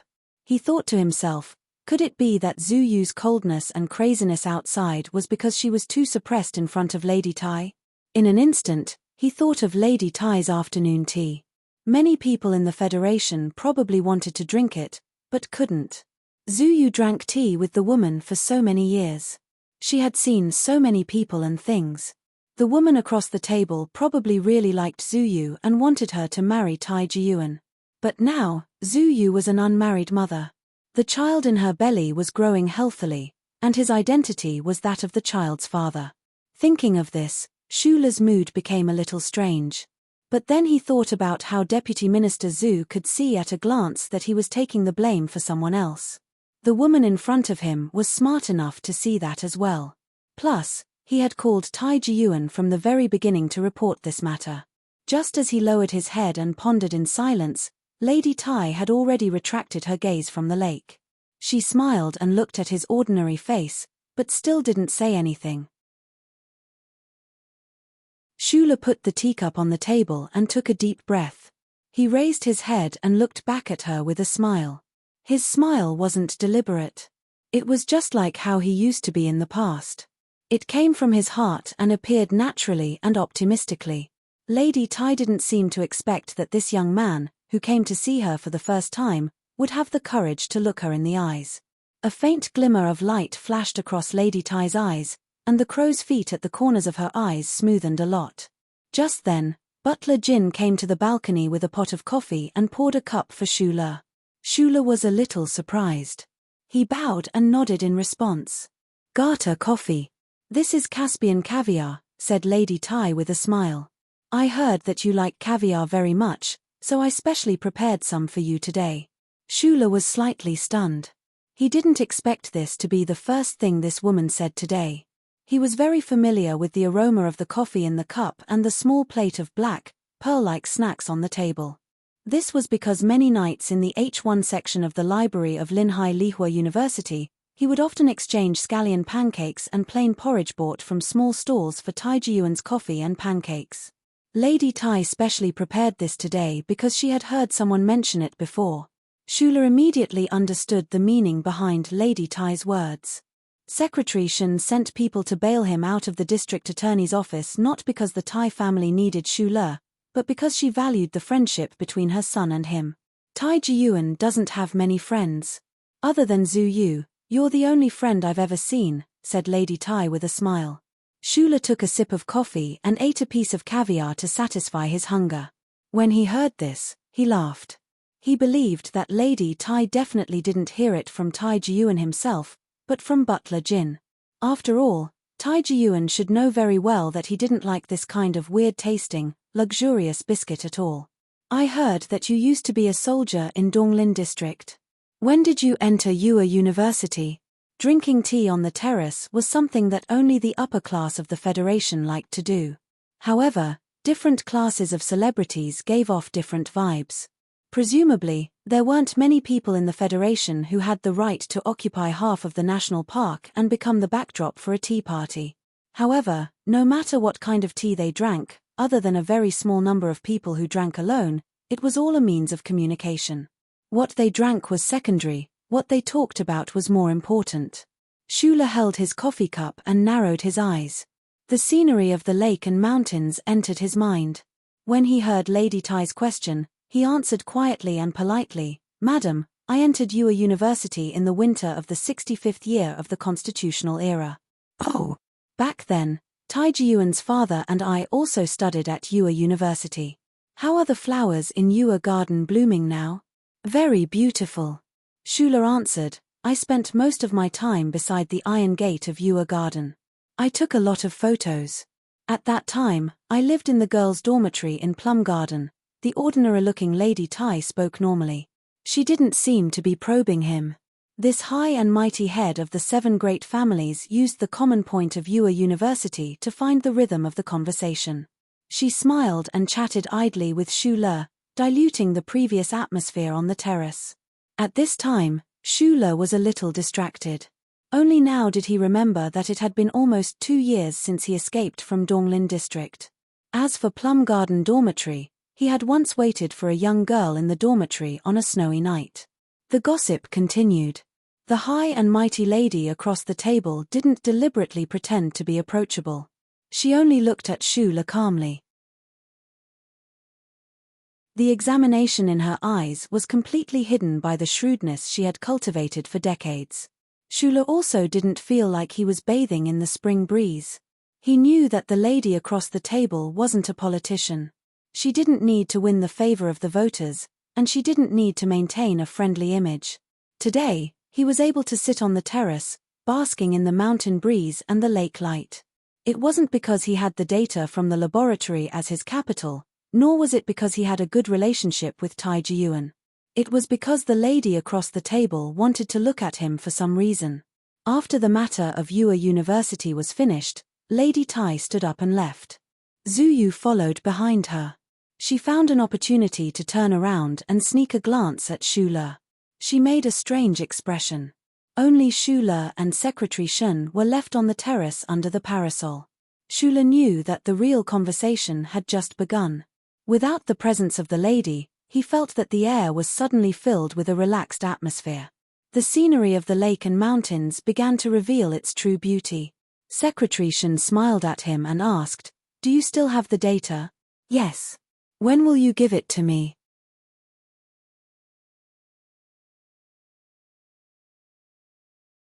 Chapter 198. Raising one's eyebrows or raising one's eyebrows didn't mean that he was angry or hostile. Little Le knew very well that he had no reason to be angry or hostile on the terrace of Morcho's back mountain. Thus, he smiled. It was not the kind of smile one would have when one accepted his fate, nor was it the smile he had when he was in front of Lady Tai. He was just smiling. Thus, Secretary Shen also smiled. He personally poured another cup of coffee for Shula and then sat back in his chair, quietly waiting for the other's reply. As Lady Tai's secretary, Shen Li understood the style of the 7 major families of the Federation very well. The Iron Schemer was not only referring to this family's meticulous planning, but also to the fact that this family planned before making a move, not leaving any benefits for the opponent. The Iron Schemer and the Federal Academy of Science had worked together, so the Tai family's reaction had been much slower to begin with. Thus, in the end, Secretary Shen did not believe that this young man in front of him had really grasped the data. However, since Madame believed, he could only believe. Shula's mind was filled with many shocking things, but his personality definitely did not have such elements. After taking a sip of coffee, he raised his head. Previously, Madame Xian had only wanted to take a look at him. Right now, the conversation between her and Secretary Shen was about the actual details. And it was clear that Secretary Shen was a very busy person, and also a very direct person. Thus, he also very directly stated his conditions. "I want to face the mecha directly, and you all can't monitor me." He was not used to this kind of bargaining and scheming conversation, so he had laid out his bottom line right from the start. Secretary Shen frowned slightly, somewhat unexpectedly feeling a trace of possibility from Shula's tone. From the start, under Madame's instructions, he had helped this young second lieutenant clean up any traces behind him. After that, he had personally made 2 calls to the young master of the Li family and the Federal Academy of Science. However, he had always thought that Madame was just doing a small thing for Shula for Tai Jiyuan's sake. Unexpectedly, it seemed that there really was some kind of benefit waiting for the Tai family in front of them. It was unknown what Secretary Shen said on the intercom, but a staff member walked up from the side of the balcony, carrying a large box. The staff member put the big box next to the table, bowed to Secretary Shen, and then quietly left. Secretary Shen placed the box on the table and opened it, then pushed it in front of Shula. The pure black keyboard and specialized data input device flashed slightly under the clear light of the lake. Shula was slightly stunned. He recognized that this was the Federation's most advanced integrated workbench. He understood why Secretary Shen placed the workbench in front of him. He pressed a button on the side of the workbench, called up the display screen, and then closed his eyes to think for a moment. During the 10 seconds of closing his eyes, Shula moved a part of the data model in his mind, once again confirming that the mysterious existence had indeed imprinted the data of the laboratory into his brain. He did not want to think about the mysterious existence, because at this time, there were clouds coming from the east, covering the scorching sun on the peak of Morcho Mountain. The cool lake water caused the mountain wind to cool down the temperature. If he thought too much, he was worried that his scalp would go numb and he would feel fear. Opening his eyes, Shula began to silently operate the workbench. His 10 fingers moved quickly on the workbench as if he was playing the piano. From time to time, he would use both of his thumbs to operate the specialized data input device.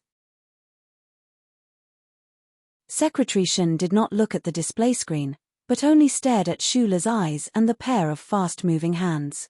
23 minutes later, Shula somewhat tiredly retracted his hands. He rubbed his eyes, turned the workbench in the box, and pushed it in front of Secretary Shin. Secretary Shin quickly glanced at the complex data model on the display screen and did not look at it again. He smiled at him and said, "Take a break first." Everyone had their own field of expertise. The First Military Academy had nurtured many outstanding talents in the Federation for countless years, such as Shi Qinghai, Ju Yu, and Shin Li. To be able to become Lady Tai's secretary, Shin Li was naturally an all-rounder. However, when it came to data models in the Federation's most advanced field of technology, he admitted that he was much inferior to Shula. This workbench should be connected to a certain extent. The Tai family had specialized technicians analyzing the meaning of this data model, Shula thought. A few minutes later, Secretary Shin slightly closed his eyes, as if he was listening to the sound of the communication device in his ear. A moment later, he slowly raised his head. However, the gaze he used to look at Shula now was much more formal, much more serious. "It is very difficult for me to agree to your conditions just now," Secretary Shin said sincerely. "The development of the new generation of mecha in the Federation is a systematic project. Even if you have mastered the most critical technology, you cannot complete this project alone. This will require the cooperation of at least 1,000 engineers." Shula listened quietly, his eyes fixed on the layer of white foam swirling gently in his coffee cup. No one knew what he was thinking. "I need a MX prototype mecha for research. Professor Shin's name must be on the Federation's list of manufacturers of the new generation of mecha." Shula lowered his head, looked at the coffee cup, and said, "I did not hesitate to kill and set fire to the data in the laboratory. This is all for this. Why must you participate in this process? Other than the government, or in other words, the Shell Motor Company, no one else in this world can provide these industrial foundations." Secretary Shin stared into his eyes and said coldly, "The Tai family may be able to, but the Tai family has done so much for you without any benefits. This agreement is very difficult to reach. No matter how good your personal relationship with the young master is, it is still the same. I admit that I cannot change anything by myself. The development of mecha does indeed require the large industrial foundations you speak of, so if you want to compete with the Federal Academy of Science for time, I need to stay at the Shell Motor Company to watch closely." Shula raised his head and said, "As for the issue of benefits you mentioned, since the success of the new generation of mecha in the Federation will affect the presidential election, then I think that from Madam's point of view, it does not matter who develops the new generation of mecha, as long as it is not Dean Lin. The Tai family does not need the false reputation of developing the new generation of mecha. They only need someone else to succeed before them." Shula looked at Secretary Shin's thoughtful face and continued, "But my teacher really needs this false reputation. To be precise, other than the false reputation behind him, he can no longer enjoy anything else." Secretary Shin did not speak for a long time. He was probably calculating in his mind. Lady Tai had given him a lot of authority, but he had to weigh the pros and cons Professor Shin's signature. "I can promise you, and I can tell you clearly that if you give me the data, the Shell Motor Company will still be the one to carry out the specific research work," Secretary Shin said calmly. "We have a certain amount of influence over the Shell Motor Company. Coincidentally, the Shell Motor Company does not have anything to do with the Federal Academy of Science." In the past, Shula would have been shocked when Secretary Shin said that he could influence the Shell Motor Company. However, facing the terrifying power of the 7 major families of the Federation, he was already numb to it. He only said softly, "The data must be in my hands. In that case, can I go directly to the Shell Motor Company?" "Can you not go to the Shell Motor Company?" Secretary Shen suddenly said. "How about this? I'll arrange for you to go to the Whitewater Company. As for the data, I'll set up a direct channel. You can contact the people in the Shell Motor Company directly." The development of a new epoch-making mecha for the Federation was a great honor, and naturally also a great benefit. If Secretary Shen agreed to all of Shula's requests, the Tai family would not be able to gain any advantage. However, for some reason, Secretary Shen suddenly gave in. Whitewater Company. Shula suddenly remembered that the first test of the prototype MX mecha for the Federation seemed to have taken place at this Shell Motor Company. However, the problem was that the Tai family's strength should be at Black Eagle. Why would they send him to Whitewater? These past few days, you've caused too much of a ruckus in the research institute.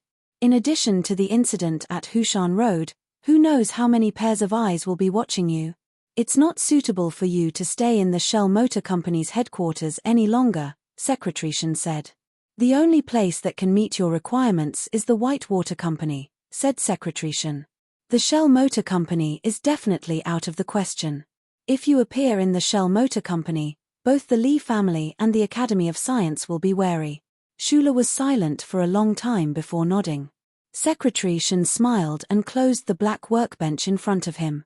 He stood up and shook hands with Li Du. When their hands touched, it meant that the agreement between the two parties had been reached. Shula did not express his gratitude to Secretary Shen for saving him from the district attorney's office. Secretary Shen also did not represent Lady Tai to express her gratitude to Shula for his performance at the Linhai State Gymnasium. Those matters were on another level. Secretary Shen suddenly looked at him and asked, "I'm very curious about something. I heard that half a year ago, the Crown Prince personally invited you to join the Tai family. You never agreed. Why are you willing to cooperate with us this time?" "If I join the Tai family, I will be Tai Jiyuan's subordinate," Shula said with a smile. "Cooperation is equal."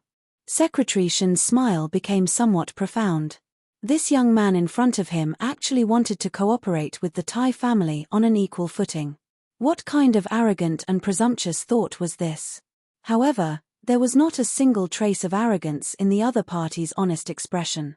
There was only a trace of absurd sincerity beside the window on the top floor of the small building facing the lake. Lady Tai silently looked at the lines of the lake. The lines at the corners of her eyes were like the things she had experienced over the years. They gradually accumulated and could not be undone. She quietly listened to the voices beside her. She did not miss any of the words that Secretary Shen and Shula said. When she heard the word cooperation, she could not help but smile. She could hear that Shula was not used to this kind of bargaining. She could also hear that this young man was immature and stubborn. She did not dislike this point. Instead, she felt that it was somewhat interesting. The metal in her hand was slightly cold. Lady Tai lowered her head and looked at the small tool in her hand. This was the small blue device that Shula had left behind in the Nutshell laboratory. Since the beginning, the Tai family's influence in the Federation had been secretly cleaning up for him under the instructions of this madam. They naturally did not leave behind this device.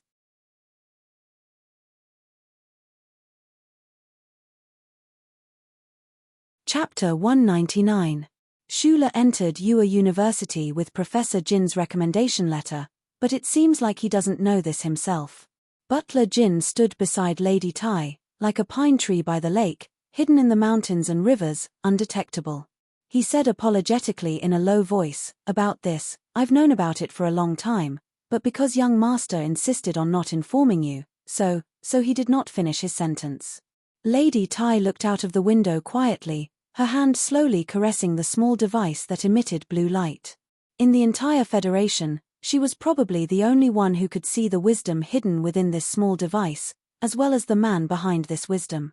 Seeing that Madam did not say anything, Butler Jin took a step back and stood in the shadows by the window. He was very clear about the story between the Tai family and Professor Jin. Although he did not know Professor Jin's true identity, He had served this family for so long that he could feel some of Madam's emotions. Send someone to Donglin to investigate the incident that happened in the year 65, Lady Tai said softly. This is too much of a coincidence. Butler Jin did not know what coincidence was, and Lady Tai did not mention it either. Today, only President Sieg, herself, and a few people in the Lees of Philadelphia knew the true identity of the defected mechanic, Yu Feng. And because of some of the stories from back then, she knew more about that person's identity than anyone else. From the beginning, Lady Tai did not believe that person would die so quietly. Now, she held the device that only he could make in her hands. Looking through the window at the young man he had recommended to Ua University, her heart gradually calmed, and she felt indescribably calm. The black metal door slowly closed behind the car. Shula sat in the black car, his eyes narrowed, as if his thoughts were still stuck in the beautiful scenery of the lake and mountains behind Morcho Mountain. Today, the wealth displayed by the Tai family did not have the aura of wealth, only the aura of mountains and mountains. The mountains and mountains were picturesque, and this painting seemed to be in the heart of that madam. Shula was clear that after he came out from Morcho Back Mountain, his life would be different again. However, he still stubbornly believed that he was only a small character, a commoner. Facing that picturesque landscape, he didn't feel the slightest bit moved, nor did he feel inferior. He only felt a slight pressure. The black car on the mountain road smoothly avoided the increasing number of tourists in the front mountain. Shula's hands were firmly on the steering wheel. This car was the one he used to drive. Since the district prosecutor's office had already found him innocent, this black car naturally didn't need to stay in the forensics department anymore. Secretary Shen had already taken it out for him. Thank you. He suddenly smiled and turned to speak to Zhu Yu. When he left the back mountain of Morcho, out of his expectation, Zhu Yu also left the mountain with him. He knew very well that after he sent Zhu Yu to the West Mountain compound of the Ministry of National Defense 2 nights ago, this girl must have told the whole thing to Madame Tai in the first instant. Shula didn't know that Lady Tai had already begun to suspect the relationship between him and that uncle. He only thought that if this girl beside him didn't help to analyze the situation and ask the Tai family to help at the first moment, then his life would be very difficult. He might really become a fugitive in the Federation again. Zhu Yu laughed self-deprecatingly, her hand gently stroking her belly. Her belly was already very big now. She was gradually approaching the life of a young unmarried mother. Her face without makeup looked slightly haggard and nervous. Her feet were a bit swollen, and she wore a pair of loose cloth shoes. Her entire person didn't have the slightest trace of coldness, only a trace of frustration in the tranquility. She slowly turned her head and looked at Shula's smiling face. She couldn't help but tilt her head and wonder in her heart, what exactly is this guy's nerves made of? It's the first time you've seen Madam, but you can still be so calm. Shula, you've surprised me again, Zhu Yu said. Shula was silent for a moment, then said with a smile, I'm just pretending. Zhu Yu also smiled. Shula didn't say anything else, and focused on driving. On the mountain road, the black car's autopilot wasn't enough to be completely trusted. His gaze calmly stared at the winding mountain road, but in his heart, he was thinking about something else. He knew very well what kind of colossal power the Tai family was. In front of this family, no one could hope for the possibility of equal cooperation, even if he now had the only set of laboratory data in the Federation.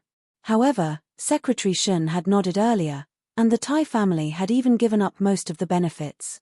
This made him a bit confused. Earlier, when he was bargaining on the balcony, he had only clumsily put forward his own demands, but he didn't expect the other party to agree. Why was this? Late at night in the suburbs of the capital, the black car was like a ghost parked in the parking lot of Linyuan. After returning from Morcho Mountain, Shula and Zhu Yu were led by the waiter into the restaurant. They had just returned from Shanshui and entered Shanshui again. In the afternoon, Zhu Yu had even invited Shula to walk around the famous scenic spots in the capital. He didn't know why Zhu Yu, with her swollen abdomen and swollen feet, had such a great interest in traveling and appetite. He narrowed his eyes and looked at the private jet that occasionally landed under the white cliff behind Linyuan, but in his heart, he thought of George Carlin's theories. George Carlin had always believed that the core of the unfairness of the Federation was that confidence was not made public. This was the so-called principle of class information asymmetry. Lin Yuan was originally the exclusive restaurant of the HTD Bureau of the Federation. Later, it was purchased by the Lin family, one of the 7 families of the Federation, with a large amount of money. The HTD Bureau was specifically responsible for enforcing the Wildlife Protection Act, and in the upper circle of the Federation, this restaurant was famous for its exquisite wild meat. The people of the Federation didn't know about Lin Yuan. Even if they had heard some rumors, they didn't know the specific details. In the Federation, as George Carlin had said, from the very beginning, there was no fairness between classes because of the asymmetry of information. Stepping into Lin Yuan again, was he no longer the orphan of Dong Lin, the fugitive of the Federation? Shula held Zhu Yu's hand and walked inside, but he felt a little lonely and lost. Madman Li has returned to Feicheng. You don't have to worry about anything anymore. Zhu Yu had lived in the 3rd military region since she was a child, and her family was not ordinary. Naturally, she didn't know how Shula felt at this moment, so she said with a smile. Beside the floor-to-ceiling window, there was a stream of water that flowed from the depths of the bamboo forest behind the table. Sitting quietly beside the stream, sipping the plum wine in the brown-red clay cup, smelling the delicate fragrance of the bamboo leaves in the water, and looking at the white cliff under the lights in the distance through the window, it was a great enjoyment. Similar to the first time they entered Lin Yuan, when the 2 of them walked into the hall, those hidden behind the mangroves, bamboo forests, and pear trees all looked at them seriously and curiously. Surrounded by these gazes, Zhu Yu didn't feel uncomfortable at all. Instead, Shula's expression became more serious. Sitting in the bamboo house with the best seats, it didn't take long for people to come over and greet them. Those were the people with good eyesight in the capital. They gently said something to Zhu Yu and asked her to say hello to Deputy Minister Zhu. In the end, they politely nodded to Shula and left. This happened 4 or 5 times. No matter how slow Shula was, he still felt that something was wrong. After a moment of silence, she confirmed that no one would disturb her meal. Perhaps the remaining guests in the Lin garden didn't have the status to come to their table. Only then did Shula let out a sigh of relief. Zhu Yu used the tip of her chopsticks to pick up a piece of stewed jade bamboo shoot. Looking at him, who was a little uncomfortable, she said with slight ridicule, "It's different from last time. These gazes are all on you. Those people who came over didn't come to see me, but to see you." The news spread so fast. Shula bent one leg and held a small wine cup in his hand. At this time, there was no one to disturb him, so his movements were much more casual. However, this posture was a little out of tune with the extremely elegant scenery around them. The news he was talking about was naturally about Secretary Shen calling a young second lieutenant in the Husk Institute. Only such news could make those people come over to talk to Zhu Yu. Their real purpose was just to see what kind of person that young second lieutenant was. There is no absolute secret in the Federation, especially when some people don't want to keep it a secret. Zhu Yu shook her head. "Madam asked you to bring me to Lin Yuan?" Shula raised his head and looked at Zhu Yu. "Are you not used to it? You should know very well that everything is based on rules. Just like the Hushan Road case and the Research Institute case. You can find loopholes, but no one will directly go against the Federation's laws." Zhu Yu looked at him and said, "You can't find loopholes, but you can't leave any loopholes. The style of doing things in this circle will never be too violent or direct, and they definitely won't use an axe to smash things." Looking at Shula, who was deep in thought and had a hint of conflict between his straight eyebrows, Zhu Yu was silent for a moment before she said quietly, "I know what kind of person you are. You really don't belong here, but since you chose to come here, you have to do things according to the rules." She picked up a piece of bamboo leaf that was half green and half yellow from the flowing water beside her and quietly looked at the lines on the bamboo leaf.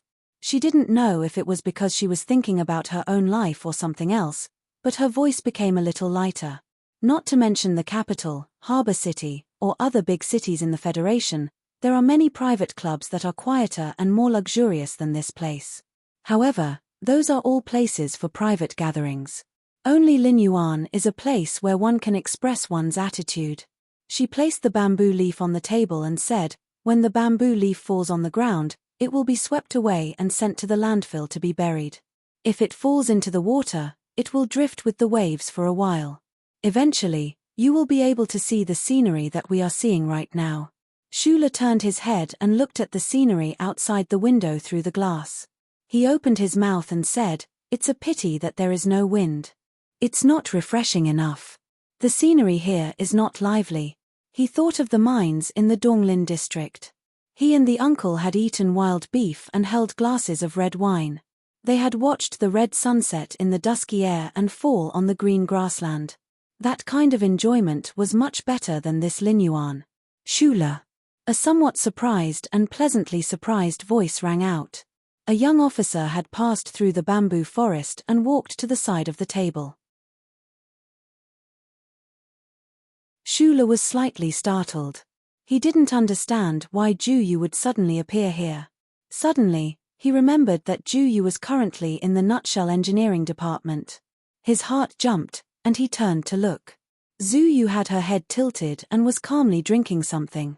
In an instant, he understood that this was not a coincidence.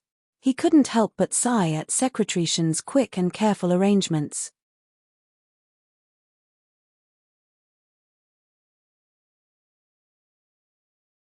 Chapter 200. Although Linyuan was good, it was not something that Shula could get used to. Even after entering Linyuan, he still could not get used to it. Those people who had come to greet him earlier had made it impossible for him to sit down. Now that he had suddenly met Juyu, although he knew that the other must have come with some sort of motive, for some reason, Shula felt his mood become much more relaxed when he looked at this young officer who was not more than 2 years older than himself. The first time he had met Juyu was in the mecha combat room of Yua University's comprehensive gymnasium. The confrontation between the black mecha and the silver M37, the conversation amidst the smoke, these memories were all engraved in Shula's mind. During that mecha combat, Juyu's extremely graceful performance had left him with a very good impression. He vaguely felt that Juyu already knew that he was the one inside that prototype mecha that had walked away with its belly full, but since the other had never directly asked, he did not admit anything either. Tai Jiyuan hid, Shi Qinghai hid, and Shula fled.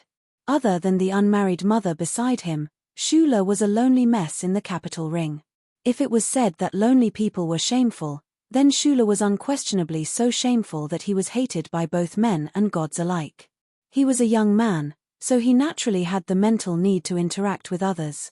In addition, he had always had a good impression of Juyu, so after the recruitment exam at the beginning of spring, although the two of them had not seen each other again, they had still spoken on the phone a few times. Shula moved away from the seat beside him and poured a full glass of wine for Juyu. A mechanic was like a chief surgeon. What they needed the most was the stability of their hands. He was a very self-disciplined person, so he had rarely drunk alcohol these past few years. However, in the past 2 years, under the influence of Mr. Shi, other than the San Chi brand cigarettes, he had also developed a hobby of drinking. Fortunately, although the color of the plum wine was thick, its actual alcohol content was not high. Juyu sat beside Shula and bowed his head slightly to Zuyu, who was sitting across the table. However, it was as if Zuyu did not see him. She looked coldly out the window at the white cliff in the distance. From the bottom of her heart, the young miss of the Zhu family was still that cold and arrogant eldest miss. Her gentleness in front of Lady Tai was trained. Her calmness in front of Shula was forcefully ground out by the stones in Dong Linyuan. Today, she had brought Shula into Linyuan to arrange a coincidental meeting between him and Juyu. As for Juyu herself, she had no interest at all. Shula narrowed his eyes as he looked at the wine in his cup. Out of the corner of his eye, he noticed that Juyu did not have any reaction. He only smiled warmly as he sat down and raised his cup. Just like his name, he was indeed as gentle as Jade. It was just that Jade also had a soul, it was just that he didn't have a chance to show it for the time being. "I really didn't expect you to come, and so quickly." Shula shook his head and drank all of the wine in his cup. Juyu brought the red clay cup to his lips and raised his wrist slightly. The rim of the cup did not leave his lips. He appeared to be very gentle, but in reality, he quickly drank all of the wine in the cup. He placed the cup down at the same time as Shula's hand. I also didn't expect you to cause so much trouble in just a few months after entering the research institute. Ju Yu finished the wine in his cup and placed his military cap on the table beside him. He turned his body slightly and looked at Shula calmly. You should understand why I'm here. At this moment, there were 3 people by the bamboo table beside the flowing water. Zhu Yu was a girl that Lady Tai had taught single-handedly. In addition to her family, Shula did not need to avoid her when talking with Ju Yu. Shula's fingers gently gripped the wine cup as he sank into deep thought. When he saw Ju Yu arrive, he knew what Secretary Shen planned to do next. He didn't need to know what kind of agreement Secretary Shen, the Li family, and the Federal Academy of Science had reached in order to smoothly get him out of prison. He only knew that he could no longer stay in the Husk Institute. If he wanted to turn the data in his brain into a real new generation of mecha, it would require the hard work of many people. Under the pressure of the other party, Shula was about to be transferred out of the Nutshell headquarters and sent to the Baigong Security Company under the Shell Motor Company. His data would be sent to the Shell Motor Corporation Engineering Department, and this required a channel. Although the Li family and the Federal Academy of Science no longer cared about him, the other party would definitely keep an eye on Shula. If Shula was directly sent to the Nutshell Engineering Department, it would definitely arouse the suspicions of those people. In order to compete with the Federal Academy of Science for time, this sort of suspicion had to be eliminated. Coincidentally, the personal relationship between Shula and Ju Yu that could be confirmed became a natural disguise. Let's keep in touch in the future. Shula raised his wine cup and looked at Ju Yu sincerely. Although it wasn't until tonight that he found out that Ju Yu was also someone that the Tai family could influence, he couldn't help but be shocked by the Tai family's control over human affairs. However, his intuition told him that Ju Yu was someone worth interacting with, so his attitude was very sincere. Ju Yu downed the wine in his cup once more and said with a smile, "Last time, when I sparred with you at Yue University, I thought that your talent in mecha operation was astonishing. But I really didn't expect that you would actually be able to influence the development of new mecha for the Federation. You have brought me too many surprises, so please don't worry, I will cooperate with you very well." Being directly reminded of the past by Ju Yu, thinking back to the battle between the 2 mecha at Yue University, Shula looked into Ju Yu's eyes and couldn't help but laugh self-deprecatingly.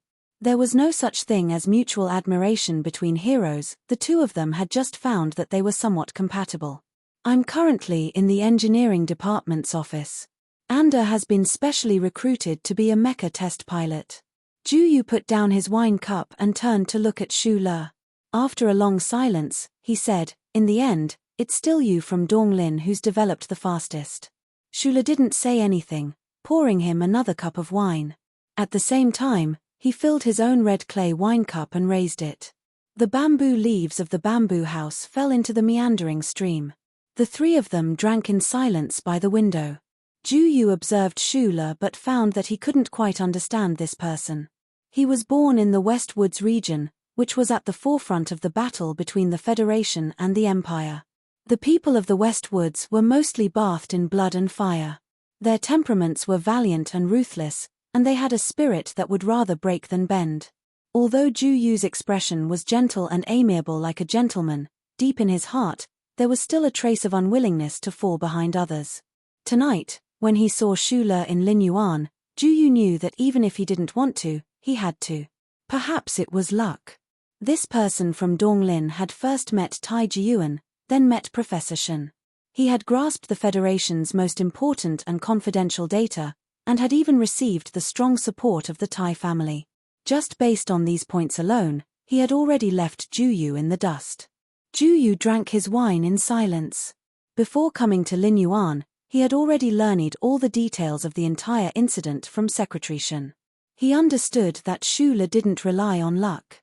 Whether it was the gleaming blade at Hushan Road, the axe marks at the Research Institute, or the baiting or forcing of the Tai family in the end, there was no place that didn't reveal this young man's stubbornness.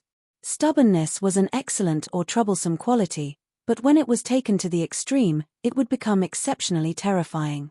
Just like at this moment, the scenery in Linyuan was beautiful.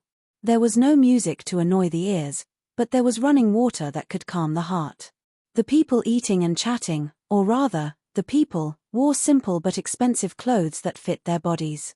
Their movements were elegant and quiet. Only Xu Le, who was beside him, wore a casual shirt of unknown brand that probably didn't cost much. It had a lot of wrinkles on it. He just sat like this in Li Nguyen's most expensive bamboo house cubicle. He sat with one leg bent, the hand that was holding the wine glass on his knee, and his head slightly lowered.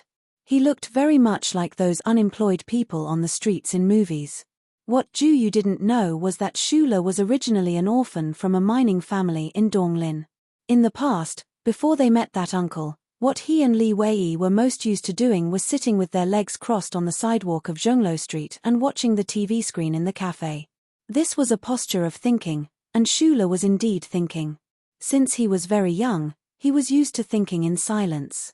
In his opinion, if people didn't think, they were no different from the bison that only knew how to lower its head and eat grass outside the electronic fence. He was thinking about Linyuan, the delicious food on the table, the scenery outside the window, and the future.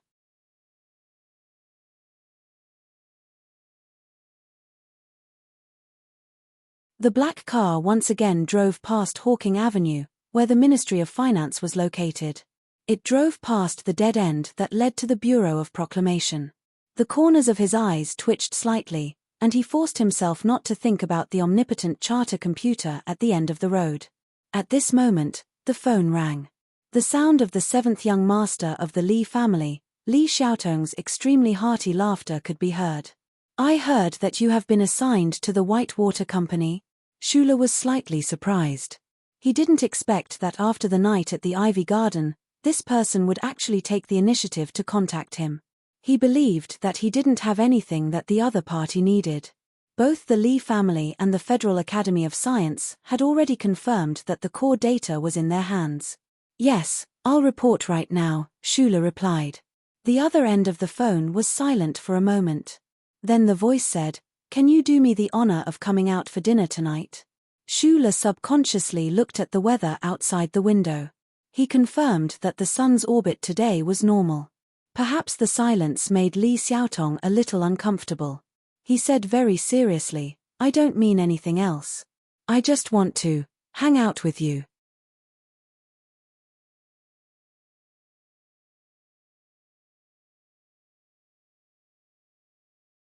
Chapter 201.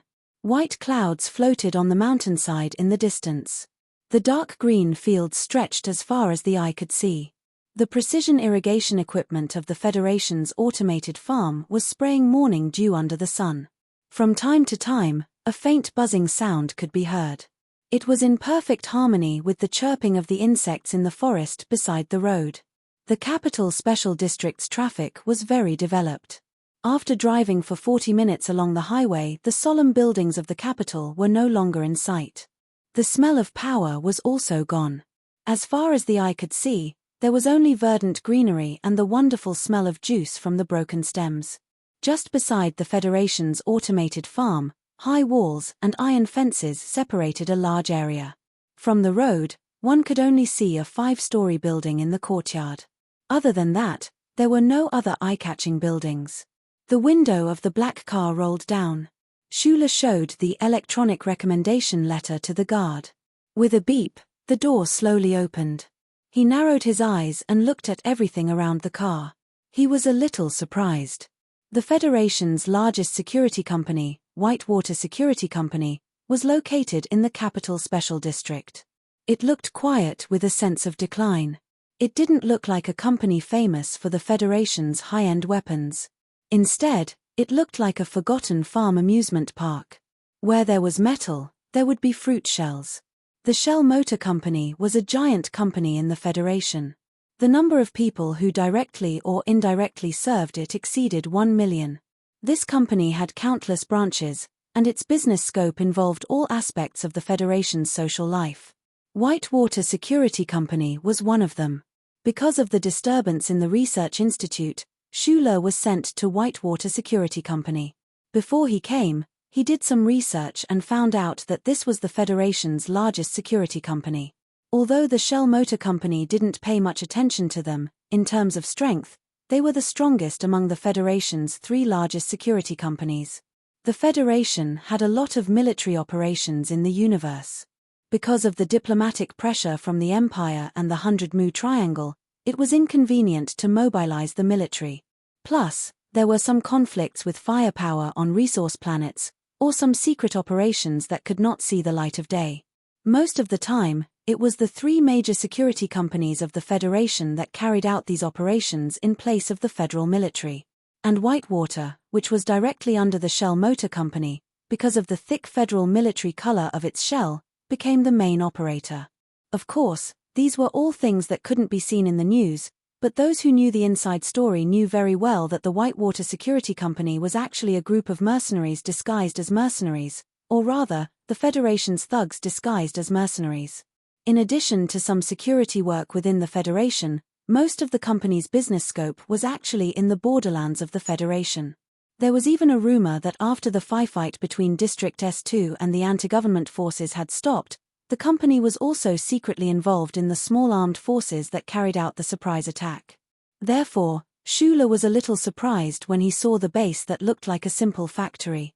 From the outside, the headquarters of the Whitewater Security Company didn't have a trace of military color.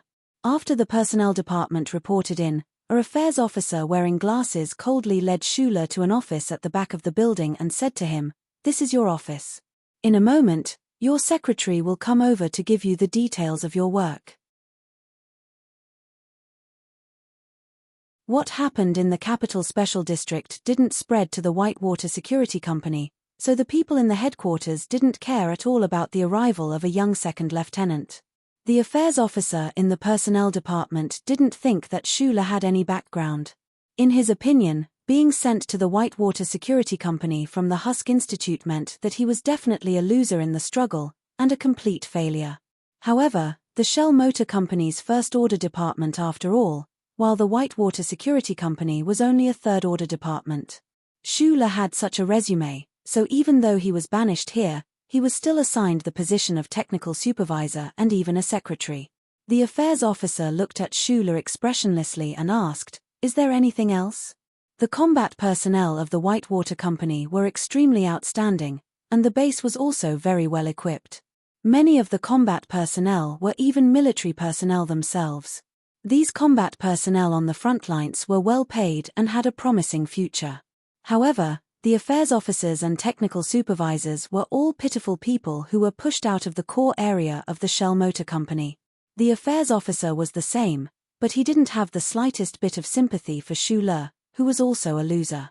"No, thank you," Schuler said, turning on the computer screen. Schuler squinted his eyes and looked at the organization structure of the Whitewater Company. For a moment, he fell into silence. The Whitewater Company was established 24 constitutional years ago. The current CEO, Garay, was once the commander of the Federation's Special Mecha Forces before he retired. According to rumors, after his term at the Whitewater Company ended, he might directly return to the Ministry of Defense to be the commander of the Operations Department. The structure of this company was very strange. Important people like the CEO and the head of training, as well as the basic combat personnel, all had extremely bright futures. However, people like Schuler's current role, technical supervisors and affairs officers, seemed to be forever stuck in the shadow of the Federation. They carried out those dark missions for the righteous Federation government, but they didn't receive any military medals or rewards. However, this had nothing to do with Schuler. He was assigned to the Whitewater Company because of the consequences of his actions in the experiment. In order to appease the displeasure of the board of directors and the unrest in the research institute, even the Tai family could only do this much. Schuler never thought that he would go to a border resource planet to suppress the natives on behalf of the government, nor did he think about disguising himself as a militant and going to District S2 to destroy the anti-government military's resource base. He only needed to sit down in the technical supervisor position of this department, repair some mechanical equipment required by combat personnel, and live out this period of time peacefully. Until the Federation's new generation of MX-type mecha was successfully developed, it looked like he would have to spend his life in this company. Thinking of this, Schuler narrowed his eyes and looked around his office. This was the first time in his life that he had an independent office that would not be disturbed by others. The problem was that although this office was very luxurious, other than a computer and some furniture, there was nothing else. The company has 5 subsidiaries under its jurisdiction: the training center, the shooting range, the weapons experiment department, the space guard, and the security consultant. Clients include the Ministry of Defense, the Police General Administration, and the HTD Bureau. We also accept requests from outside the star system, as long as these requests do not violate the Federation's laws. Our 7th team's main business is in the security consultant area. Schuler lowered his head and listened to the secretary's report. To be honest, when he first heard that there was a secretary, a strange feeling arose in the young man's heart. He secretly prayed that the company would not give him a middle-aged woman with a lifeless aura. When this secretary named Bai Yulon walked into the office and began to introduce the Whitewater Company's situation according to the script, Schuler could not help but sigh softly. The name female secretary was a bit vulgar, but the wonderful thing was that this secretary was not a middle-aged woman, nor was she a young and attractive girl who had just graduated. Because the person who came in was not a female secretary at all, the secretary, Bai Yulon, was 1.73 meters tall. His facial features were gentle and soft, and his eyes were calm. He stood quietly in front of Schuler like a girl, but the problem was that he was not a woman, so this kind of aura was a bit strange. Schuler narrowed his eyes and looked at him. From this strange aura, he caught a hint of danger. Schuler's ability to recognize people was very strong. He had the keen intuition of an animal. If it were not for the fact that Secretary Bai stood in front of him like a serene young girl and did not show any hostility, perhaps he would have felt the hair on the back of his neck stand up.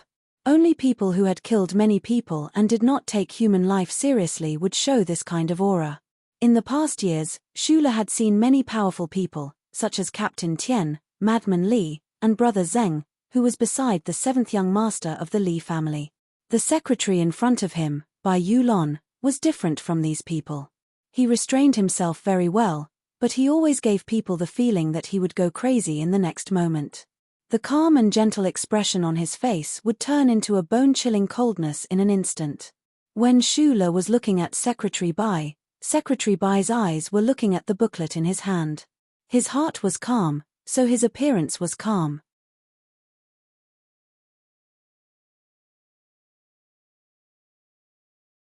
He looked at Bai Yulon's delicate hands and was somewhat lost in thought.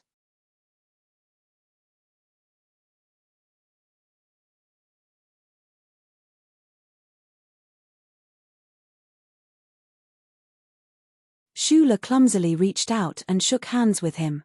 He had seen a lot of big shots and visited a lot of high-class places over the years.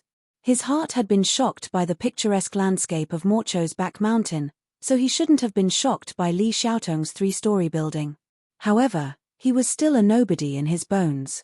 Besides, coming here today was the first time that he was talking to the big shots of the Federation as an equal. Therefore, he was not used to it. During the night visit to the Ivy Garden, Schuler did not cut off Li Xiaotong's head with the knife in his hand. On one hand, he knew that Park Ji-ho was not sent by the 7th young master of the Li family. On the other hand, the silent brother Zheng was too strong.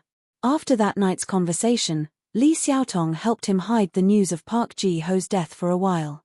Although he did not do much, he still helped Schuler. This morning, on the road in the suburbs, Schuler received a call from this person. He had been thinking for a whole day before he decided to come to the banquet. But he did not understand why the other party wanted to meet him. Logically speaking, everyone thought that he had lost the fight for the laboratory data, so he should not have any value that could be used. Schuler believed in the Tai family's confidentiality. Even the young master of the Li family could not know that he still had the key data. As for what Li Xiaotong said on the phone about following him, Schuler could not even laugh. The richest family in the 7 families of the Federation was the Li family. According to Zhu Yu, although Li Xiaotong was ranked 7th in this generation, he was actually the second-in-line successor. Why would such a person follow him? This was too ridiculous to be a joke. In fact, after Shula walked into the room, the seventh young master of the Lee family seemed to have forgotten what he said on the phone. He just gently chatted with him and introduced the oil painting of flowers and trees in the room. Lin Banshan once said that the old men in the Federation are already rotten. They like to do things in the company of tea, in the heat of hot springs, and ponder with each other for 10 or 20 years before revealing their true thoughts. The dishes were already on the table. The aroma was not very strong, but the taste seemed to be very good. Maybe they did not want the aroma of the dishes to mix with the fragrance of the flowers in the room. These young masters were always so picky when it came to details. Shula drank a mouthful of water and listened to Li Xiaotong with narrowed eyes. He had heard the name Lin Banshan many times. He only knew that this person was different from the rest of the Lin family. The Lin Yuan that Shula had been to twice was his property. What made him feel a little strange was that when Li Xiaotong and Zhu Yu mentioned Lin Banshan's name, they would show a certain degree of respect and a little strange emotion. My eldest brother has no one in his eyes, only Lin Banshan. Li Xiaotong cut the vegetables on his plate. He lowered his head slightly, but the sincere smile on his face did not make the trace of malice disappear completely. He even looked down on your friend, the young master of the Tai family. Although I have always thought that my eldest brother has a good appearance, I have to admit that he is vigilant and respectful towards Lin Banshan. I am the same. Shula knew what kind of person Lin Banshan was, but at least he did not need to know at this time.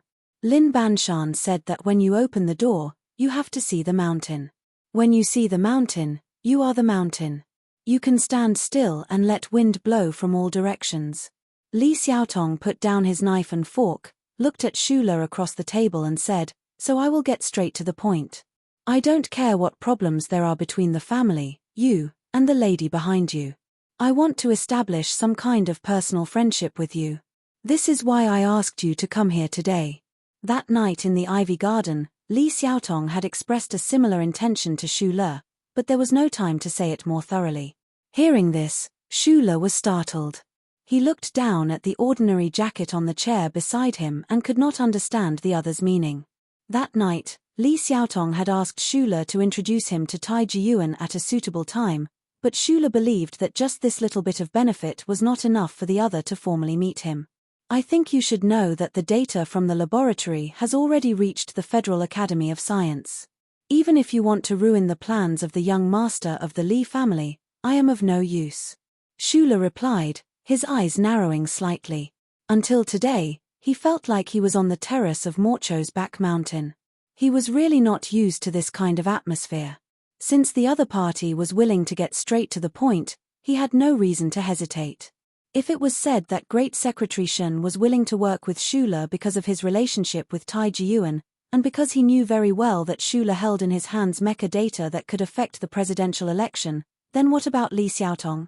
Shula did not think that a small character like himself had any right to win the other's personal friendship. This is indeed a very regrettable matter. That elder brother of mine was persuaded by that old fox, Senator Macklin, and burrowed headlong into the presidential election. He thinks that this is a very delicious cake, but in my opinion, he is not doing his job properly. Li Xiaotong smiled, but the sinister look between his brows was still thick. But that night, I told you that I don't care at all about the presidential election. No matter how the president of the Federation changes, the 7 major families are still the same 7 major families. This is something that history has long since proven.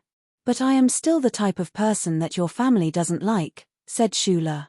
As long as I like it. Li Xiaotong sipped the champagne in his glass and said slowly, our Li family has always been doing business. That elder brother of mine has been doing well these past few years, and the old men in the family all like him very much. They actually allowed him to cross the line, but they don't know that the deeper you cross the line, the greater the risk. I don't want to do that. Doing business is for the sake of making money, why bother with those things? Shula felt that Li Xiaotong was about to get to the point. I am not Li Xiaozhu. I am a businessman, and I only do what a businessman should do. Li Xiaotong stared into his eyes and said, I want to invest in you. I don't know what potential value I have that is worth the investment of the seventh young master of the Li family. You underestimate yourself. Li Xiaotong looked at him quietly and said, without data, you still have this person who can easily break through the defense of the Ivy Garden and the 3 layers of scanning of the Research Institute. I can't let such an unfathomable guy go so easily. Of course, I definitely won't invest in you as an assassin. Brother Zheng still stood calmly and silently behind Li Xiaotong. Just from this, Shula knew that Li Xiaotong was not an ordinary person. The powerful bodyguard that the family had sent to his side was unexpectedly not guarded against. This showed that this person's ability was extraordinary. Perhaps this is a gamble, but I'm willing to take it. Li Xiaotong continued, I think even Lady Tai is willing to meet him in person.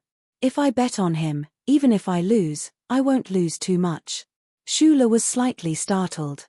He didn't expect that what gave Li Xiaotong confidence was the meeting at the back mountain of Morcho the day before. With an elder leading the way, if I don't know how to follow him to get a bowl of soup to eat, then I don't deserve to be a businessman. Of course there is a risk in investing, but it is precisely this kind of risk that brings benefits. You don't know that Lady Tai rarely sees people, but I am willing to bet on you not only because of this, but also because of what you have shown in this matter. Li Xiaotong suddenly laughed. The Federation is a place with rules. Whether it is the old men in my family, the lady of the Tai family, or even Commander Zhong in the Westwoods, they all have to follow certain rules to do things, but you are different. Li Xiaotong narrowed his eyes and stared at his face with great seriousness. He said, there is something about you that doesn't stick to one pattern. Those unreasonable axes of yours actually made my elder brother and those hypocrites at the Academy of Science look so pathetic.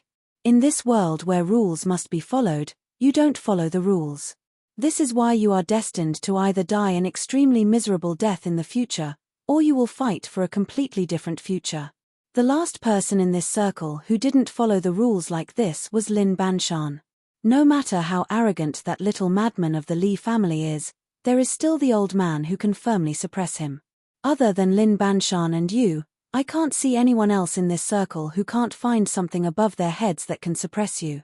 I also have to follow the rules, so even though I know that Park Ji-ho jumped into the arms of my big brother, I can't do anything about it. He also saw this point, so he was so presumptuous.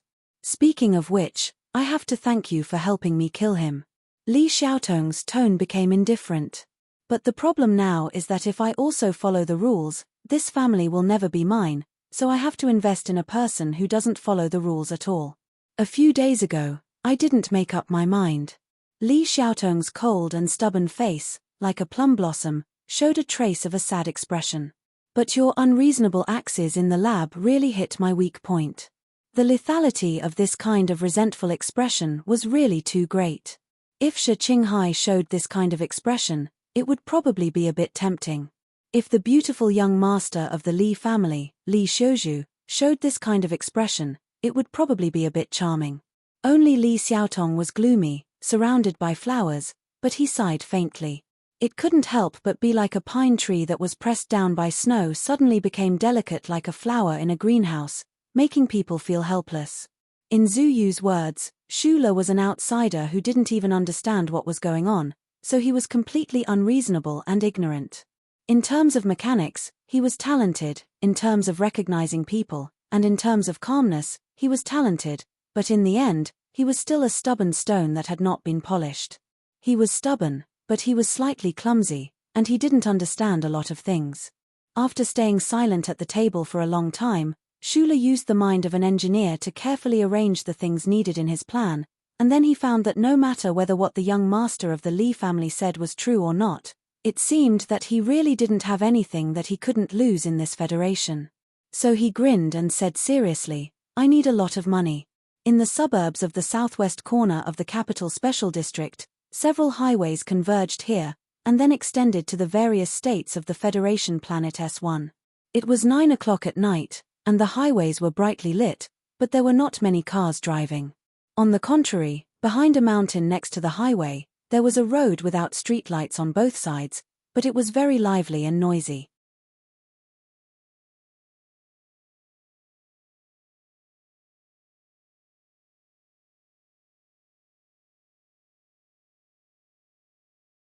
He wanted to fight for his own country. After leaving the Lin family, Lin Banshan's first stop was here. At that time, the capital New Expressway had just opened. He opened a casino here, gambling on racing. In less than half a year, he made his first pot of gold. Then, he used the money to buy the hostel-like restaurant in HTD Bureau, which is now Lin Yuan. Lin Yuan?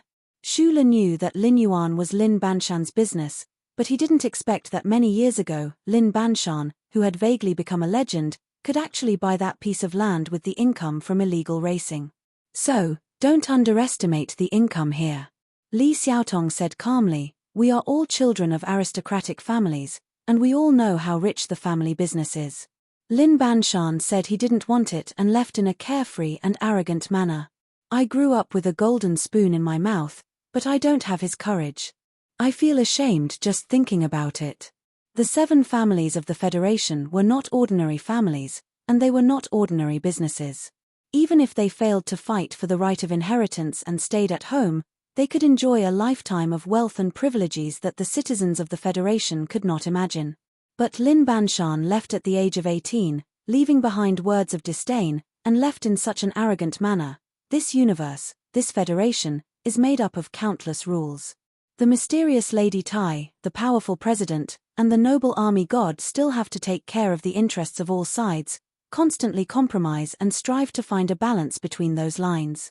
Li Xiaotong said indifferently, Lin Banshan broke the rules, and I think one day, maybe you can break it too. I'm not a member of this circle. For me, there are naturally no rules, Shula replied. The modified sports car roared loudly. The car owners who were fussy about speed were naturally unwilling to use electric power or hybrid power, and the pungent smell of strong gasoline gradually filled the road. On the road at the foot of the mountain, a curvaceous girl was waving a flag, leading the car onto the track. From time to time, a wrecked car would be dragged back by a heavy-duty tractor. There were ambulances on standby at the bottom of the road. Everything seemed to be in order, but the cursing and whistling all around revealed the darkness and danger hidden in this place. Shula calmly watched the scene unfold on the mountain. He did not pay attention to the winning or losing of these sports cars, but he was thinking about the person called Lin Banshan and the reason why the 7th young master of the Li family brought him here. According to Li Xiaotong, Lin Banshan had not returned to this hill for many years, and the casino here had long been transferred to someone else. But the rules set by this person 12 years ago were still there, and no one dared to make any changes, and no one dared to violate these rules. He had not returned for many years, but his influence was still so strong. It had to be said that the traitor of the Lin family was a very bad person. Do you want to play a little bet? Li Xiaotong looked at the silent Shula, and felt more and more that his investment was very good. He had never seen a young man who could be so calm in a place like this where hormones were at their peak. If the Federation was full of people like Shula, then no matter how arrogant Lin Banshan was, he would not have been able to make much money. If I had money, I would not ask you for money, Shula said with a smile, but his eyes narrowed. He found that in the waiting sports car on the road below, there was a figure that he felt was familiar. Investment is one thing. The room we ate in today, just the decoration and the few broken paintings cost me more than 4 million. The money you want will naturally be transferred to your account tomorrow. It will be transferred to the account you set up for me, Shula corrected. Li Xiaotong smiled slightly, and the hem of his black coat swayed slowly in the night wind. He said, in addition to investment, it is also okay for friends to exchange what they need. You are not in a convenient situation, so I can lend you some money to make a small bet. It is not a bad idea. I don't borrow money. If I borrow money and return it, I will owe you a favor. Like you said, this is not the same as investment. Damn you. Li Xiaotong did not know if it was because he was used to acting gloomy in front of his brother and family elders. Even if he was angry and laughing at this time, there was still a sense of gloominess.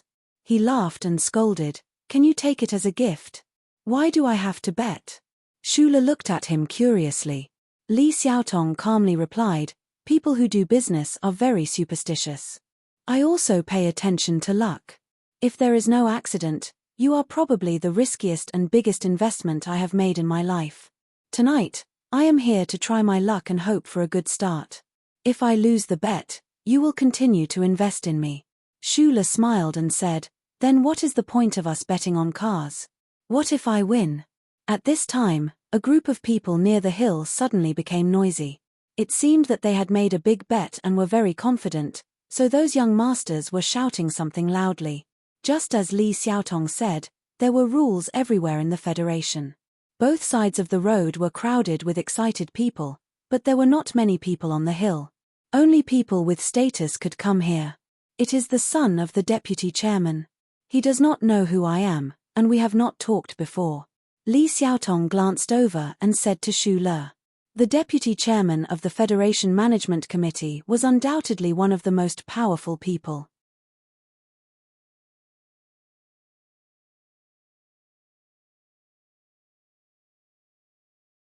Li Xiaotong laughed and asked his men to place their bets. Shula looked at the delicate man next to the race car. His expression was calm, but he was thinking about something else. He was not a gambler. He was curious about the famous Lin Banshan, but he was not interested in betting on this kind of racing. He was only interested in the delicate man. After all, he would be spending time with the delicate man in the future. He wanted to know what kind of person he was. Not many people cared about this race. The odds were too different. The winner had been decided long ago. Very few people placed bets. Except for the chairman's son on the hill who threw in hundreds of thousands of dollars out of boredom, there were basically no bets. Suddenly, on the light screen outside the makeshift room, there was an additional 1 million, which immediately caused a commotion in the room. According to the current odds, if the race car won, the chairman's son would have to fork out 7 million. Such a big bet was rare, even when Lin Banshan was personally holding the line. The crowd on the other side of the hill cast strange glances at Li Xiaotong and Shula. There were not many people who could spend a lot of money to buy a quick profit. Only these two groups of people on the hill had the ability to do so. However, the people on the other side did not expect that their professional racer would lose. The deputy chairman's son even thought that this group of people deliberately lost a lot of money to him in order to make friends with him. More than 10 minutes later, everyone saw a very shocking scene. The race car, which seemed like it would fall apart at any time, slowly came back. Its speed was as slow as the broken carriage pulled by an old cow in ancient fairy tales. But the problem was that there was no other sports car behind the race car. Even the famous sports car driven by the professional racer was nowhere to be seen. Near the turning point in the distance of the old Shoujing Expressway, flames could be vaguely seen. No one knew what happened, but the heavy trailer and ambulance rushed away. There was a dead silence on both sides of the road. It was not until the delicate man climbed out of the race car that there was a burst of ear-piercing screams and cheers. Li Xiaotong indifferently looked at the bustling scene on the road. He looked at the delicate driver and slowly turned his head to look at Shula. He said, "Looks like we found another guy who doesn't follow the rules tonight." He had layers of doubts in his heart. How did Shula know that the race car was a crazy guy who was not afraid of death, and was not afraid of killing people? The racer was so delicate, as gentle and calm as a virgin. There are many unreasonable things in the Federation, but there are also many coincidences. Shula looked at the delicate man who was walking up the hill. He lowered his head and said, "Maybe you don't believe it, but I just saw this person today. He is my secretary." How much money a racer could get all depended on how much he bet on himself. Only then could he get a bonus. The White Magnolia needed money, so he had come here tonight to gamble with his life. However, if he hadn't placed a bet of 1 million, even if he had risked his life, he would only be able to get $110,000 from the son of the chairman. So he went up the hill personally to thank the person who had given him a lot of money. This had nothing to do with courtesy. He only respected people who could give him money. So when Bai Yulon saw that the person who had helped him earn a lot of money was actually the young technical director he had met today, his expression became a little strange. But he did not say anything. He said thank you to Shula and left the hill. This kind of desperate driving method, not to hurt others, but to hurt oneself first. It hasn't happened for a long time. Li Xiaotong looked at the delicate figure on the hill and reminded Shula, this kind of unruly driving method is very easy to get into trouble. Do you want to send some people to take him home? Shula did not say anything. He just thought about the delicate hands holding the folder. It was these delicate hands that drove the Ceto so crazily. It was these delicate hands that forced the professional racer into a dead end. A person with such a pair of hands would not die so easily. Li Xiaotong walked to the son of the chairman. Even if it was the son of the deputy speaker of the Federation, losing 7 million all of a sudden, his expression became extremely ugly or embarrassed. However, it was unknown what the seventh young master of the Li family said, but the speaker's son returned to his usual arrogance and nodded lightly. I will transfer the money that this prodigal lost to you. Li Xiaotong walked back to Shu Le. Looking at the chaos at the foot of the hill, he said, it seems that my investment will be very good. After that night, Shu Le's life returned to a dull and boring state. He lived in the apartment in Wangju every day, worked in the farm-like headquarters of the White Water Company in the commercial district, and occasionally talked to Zuyu on the phone or had a meal with Li Xiaotong. He looked at the faces of the small stars in the Federation in front of money and wealth. It was more or less the same as before, but there were some differences. He met with Zhu Yu a few times and passed a part of the data model to him. However, he kept the direct results of his and Professor Shen's research. Li Xiaotong's large sum of money had already been transferred to his account. Shula began to buy the equipment and components he needed through the black market like an ant moving house. Shula didn't know how the Federal Academy of Sciences project was progressing. He also didn't know what influence Secretary Shen had on the Nutshell Engineering Department.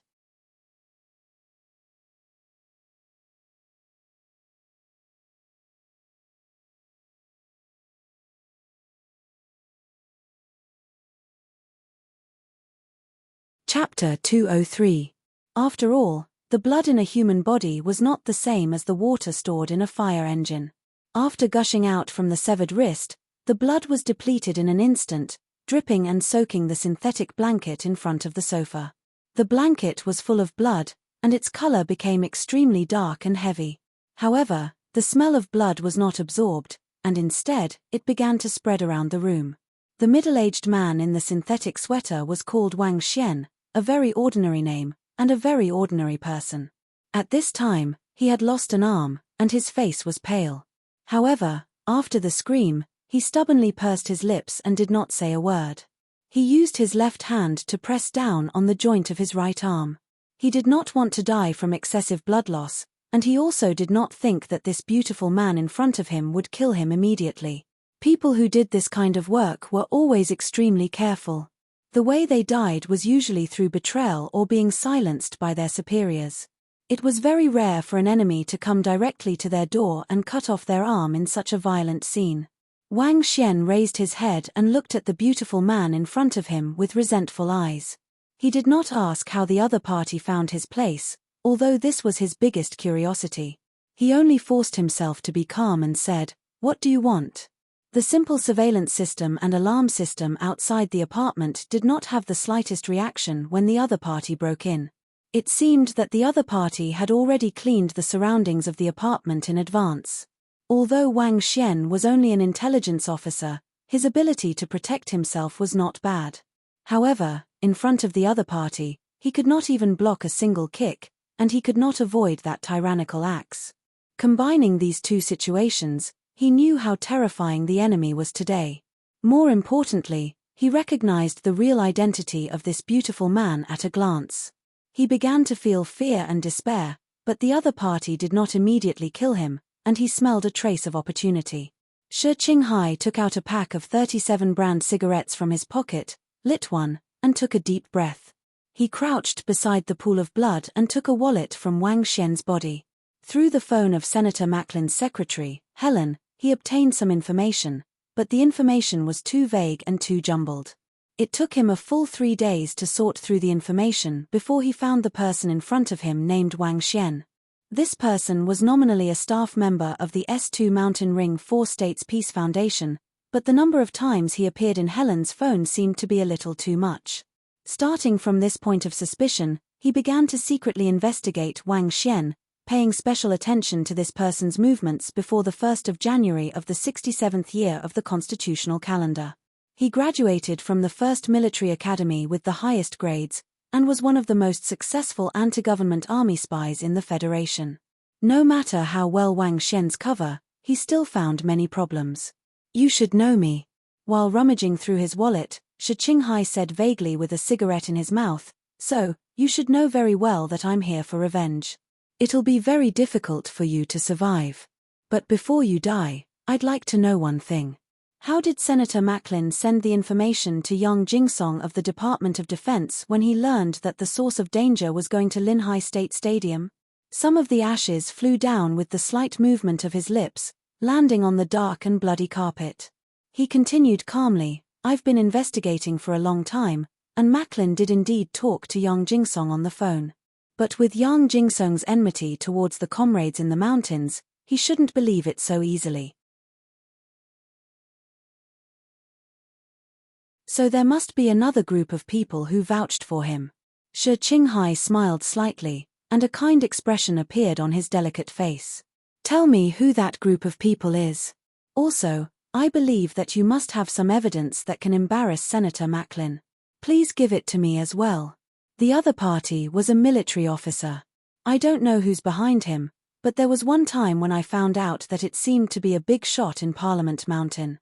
At first, I thought it was someone from the 7 great families, but after some analysis, I don't think so." Wang Xian leaned on the sofa, his eyes staring blankly at the blood dripping from his wrist. Without any hesitation, he confessed according to Shi Qinghai's request. He used to be a member of the organization, so he was very clear about the severity of the organization's punishment for traitors. Although this beautiful man in front of him seemed to have left the organization and become a wandering ghost, since he was able to become the organization's most successful spy in the capital ring of the Federation, the other party must have more tricks up his sleeve. He knew that he couldn't survive those tricks, and there was no loss for him and Senator Macklin to betray their partner. Did the military officer have any special characteristics? A standard professional soldier in the Federation. He used a military encrypted phone. I tried to eavesdrop on him a few times, but I failed. I couldn't follow him either. Wang Xian panted. What I want are the real characteristics. He was wearing a wig. His real hair should be maroon red.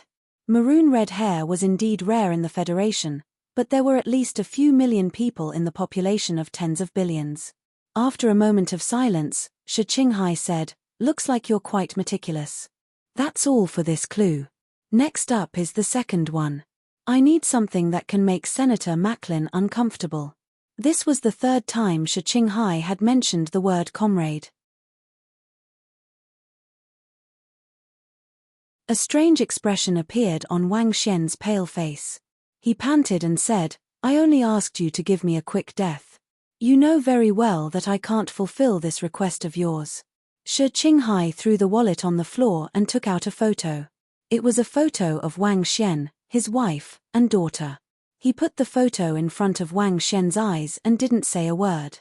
He just waited for the other party's answer. Wang Xian bit his lip and didn't say a word. He knew that the other party was using his family's life to threaten him, but he still didn't say anything. Shi Qinghai frowned and looked at the photo carefully. Suddenly, he tore open a corner of the photo with 2 nimble fingers. It turned out that the photo was actually double-layered. After tearing open the top layer, he could see another photo underneath. Wang Xian's originally extremely pale complexion became even uglier at this time. The photo underneath was also a family photo, but the woman and child in it were different from the first photo. As a special agent, you made a fatal mistake.